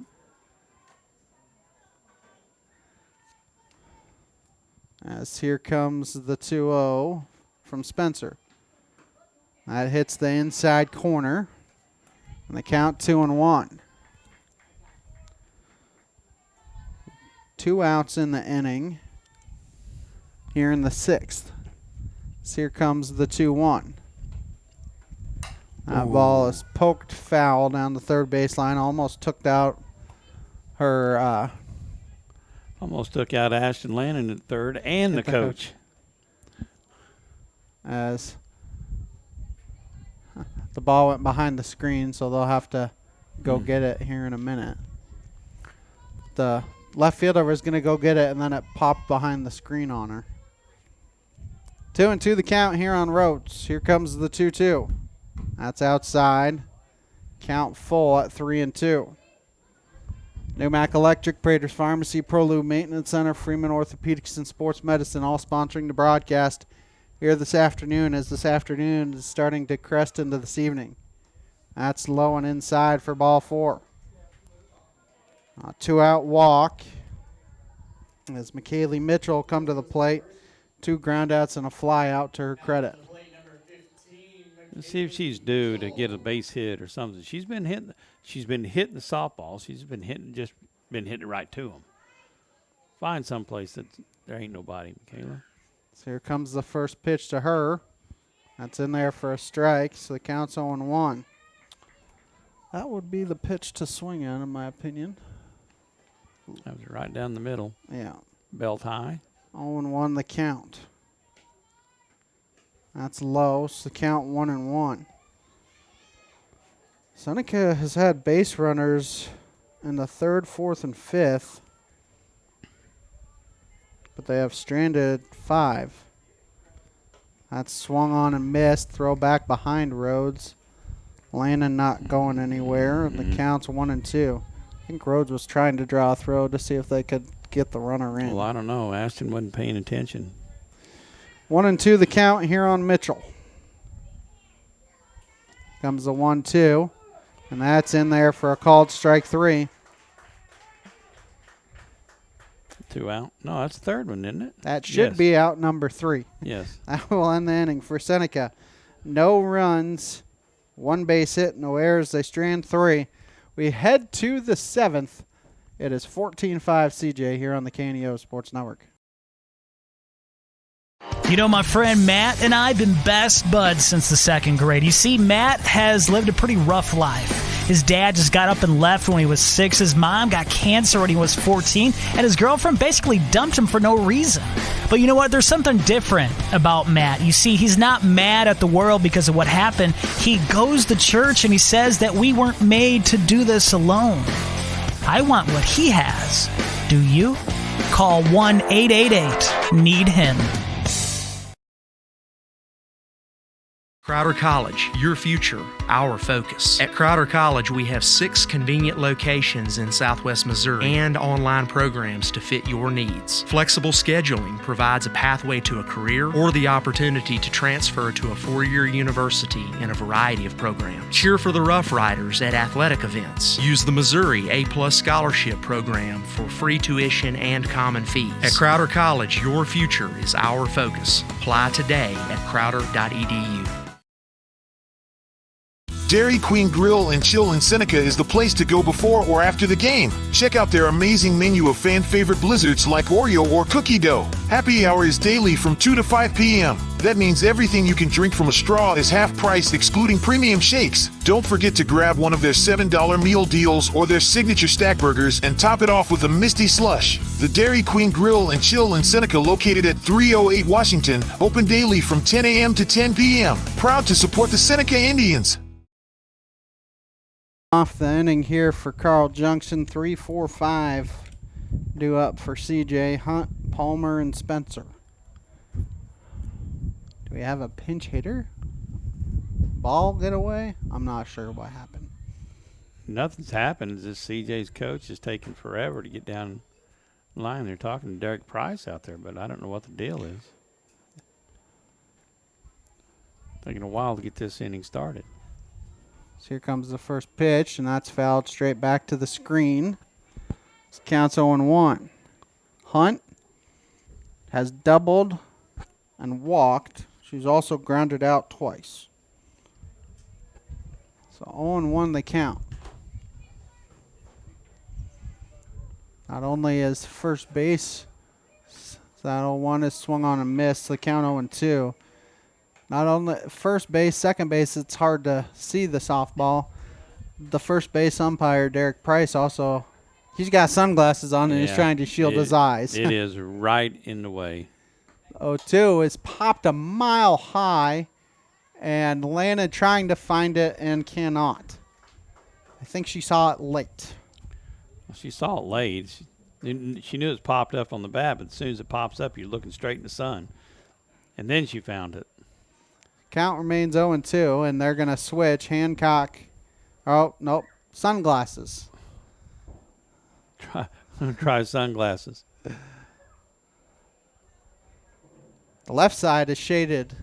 There really isn't sun to worry about on the left side of the infield. 0-2 is bounced in there, so the count now 1-2. And now she's going to go, this didn't help at all. She's like, no, can't handle it. Wonder where her hat is. In the dugout. I mean, it's this is what Hagen has to do when he plays first base in baseball. It's just sun is just perfect. So here comes nope. She steps out. Hunt steps out there. Count 1-2. 1-2 here on Hunt. Here comes the 1-2. That's outside, and the count now 2-2. Hunt, Palmer, and Spencer are the 3-2 up for Carl Junction. Anybody reaches Addie Purvis, maybe Ferris, depending on if you want Purvis to re-enter or not. Ferris pinch hit her last time, and that's in there for a called strike 3. Second strikeout for Collinsworth. Riley Palmer will come to the plate. Palmer has walked twice and singled twice.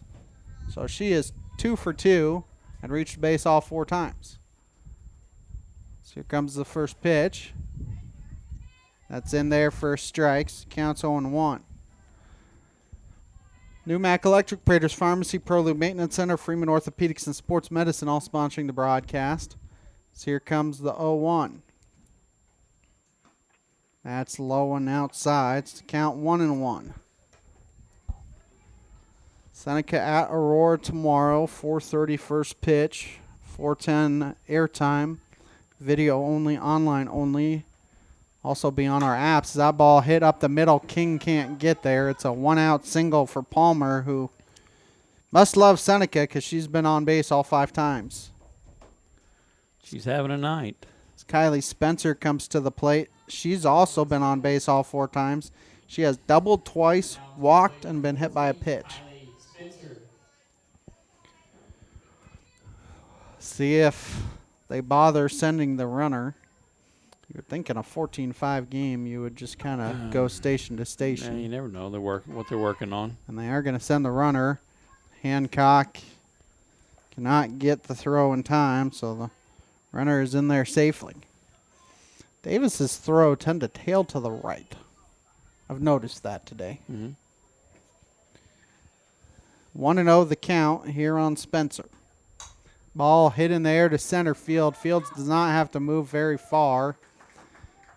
And a solid throw as well to Rhodes at third base. And there's 2 down. First time Spencer's been put out today. We'll have to see if it's... I think Addie Purvis is back up. Nope, Number 3. It's Ferris again. Yep. Ferris gets her second at bat. She doubled in her first plate appearance. Ball in there for strikes. The count's 0-1. It's a big gap on that right side of the infield. I know King's trying to back up the throw back.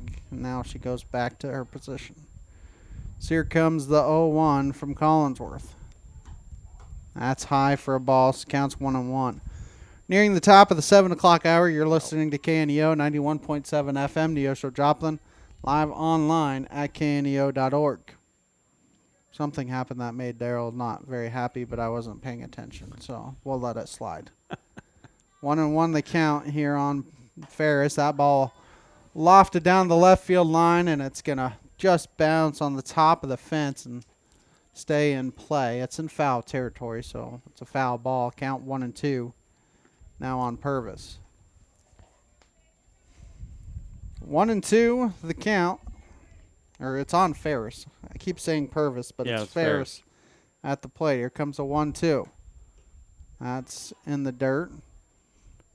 Or in the dirt pellets, I guess, whatever you want to call them. Whatever that is anymore, it's the brown. Yeah. I like the dirt, though. It's in the pellets, turf pellets. 2-2 the count here on Ferris. 2-2 hits the inside corner for strike 3, and that will end the inning. For CJ, no runs, 1 hit, no errors, a strand 1. Head to the bottom of the 7th. It is 14-5 CJ here on the KNEO Sports Network. Getting to heaven isn't just about putting enough good on one side of the scale to balance the bad on the other. It's about fulfilling a death penalty, the one we deserve for our rebellion against God. None of the great moralities or great religions can pay the death penalty for our sin. Only Jesus Christ's death on the cross can do that. You have to look to Him as the only one who can save you. To learn more, call 888-NEED-HIM. That's 888-NEED-HIM.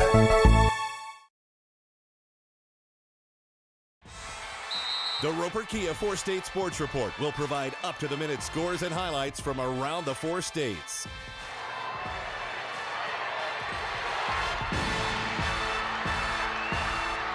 With ultimate local coverage from all your favorite teams. The Roper Kia 4-State Sports Report, weeknights at 6 and 10 p.m. Happy Egg supports the family farmer because they've seen the difference a choice like this can make. Now you can grow for Happy Egg and choose to raise hens the right way, the happy way. When you grow for Happy Egg, you're growing for a family-owned and operated business. You're raising happy hens on 10-plus acres who will lay happy eggs. You're working for yourself. As a Happy Egg grower, you'll receive new flock cost support and yield-based compensation. Visit happyegg.com/grower to apply today.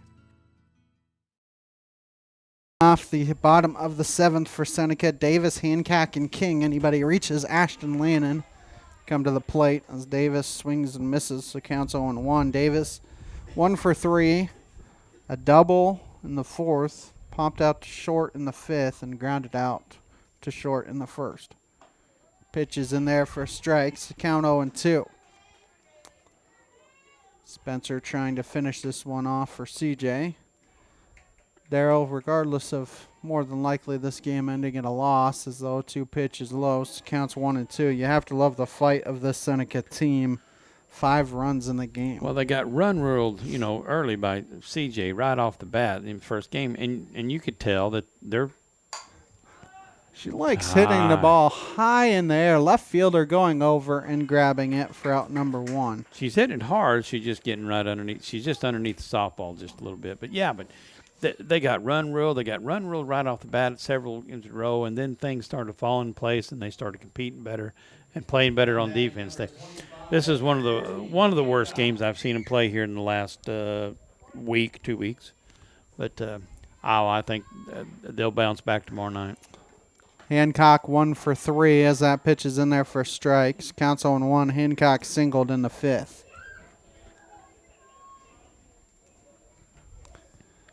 Oh, and 1 the count here on Hancock. Here comes the 0-1. That's high and outside. It's count 1-1.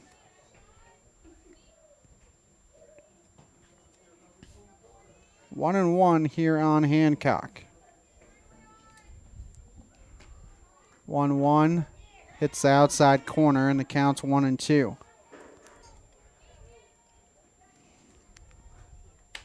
1-2 the count here on Hancock. So here comes the 1-2 from Spencer. And she nibs it. It's fair ball. Going to be a tough play, and the runner is safe at first base. It's an infield single for Hancock. Jolie King will come to the plate. And now to the plate number 5, Jolie King. What is it?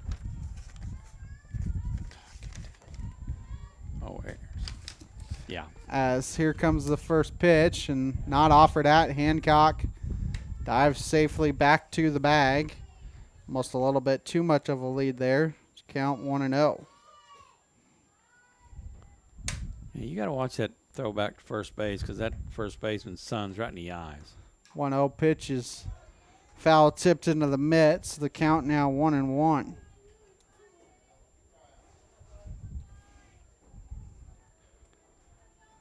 So here comes the 1-1.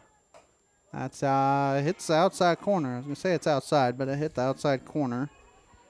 And the count is now 1-2. You got to be aggressive with the bat here. So here comes the 1-2. That's low.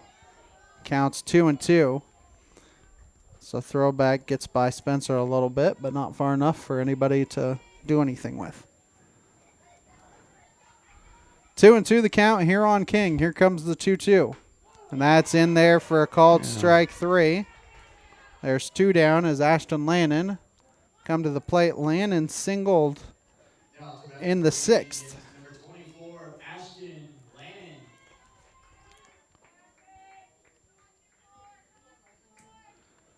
As Lannon becomes Seneca's last hope. First pitch is swung on and missed.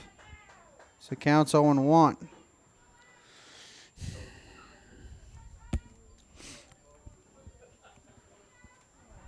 Oh, 1 the count here on Lannon. So that pitch is low, and the count 1 ball and 1 strike. Not very often that you're seeing the problems that the first baseman has in softball here today. So that pitch is swung on and missed, so they count 1-2.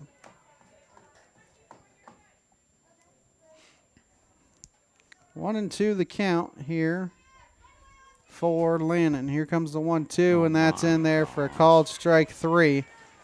That will end the ball game for Seneca. No runs, 1 hit, no errors, and they strand 1 to end the ball game. 14-5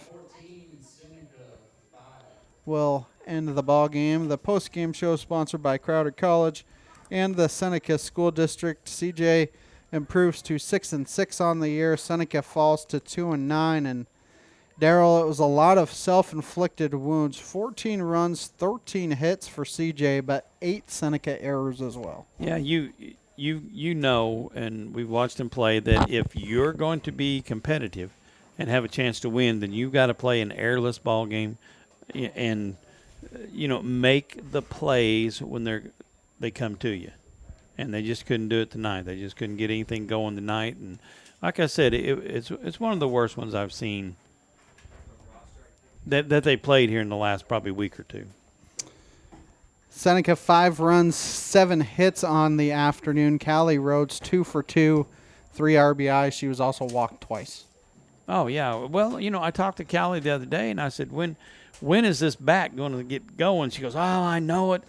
She's frustrated at what she's been doing, and it's a good sign tonight to know that she's still got that pop in her bat and she's seeing the ball well.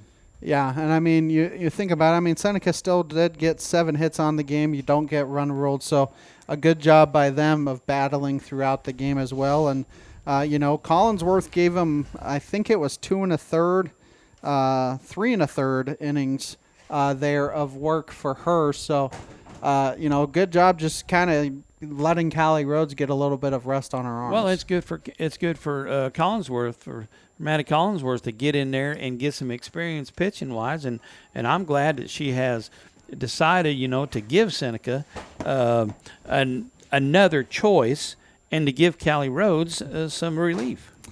That will do it for us here this evening. Tomorrow afternoon, you will have a Webb City game beginning at 5 o'clock here on the radio.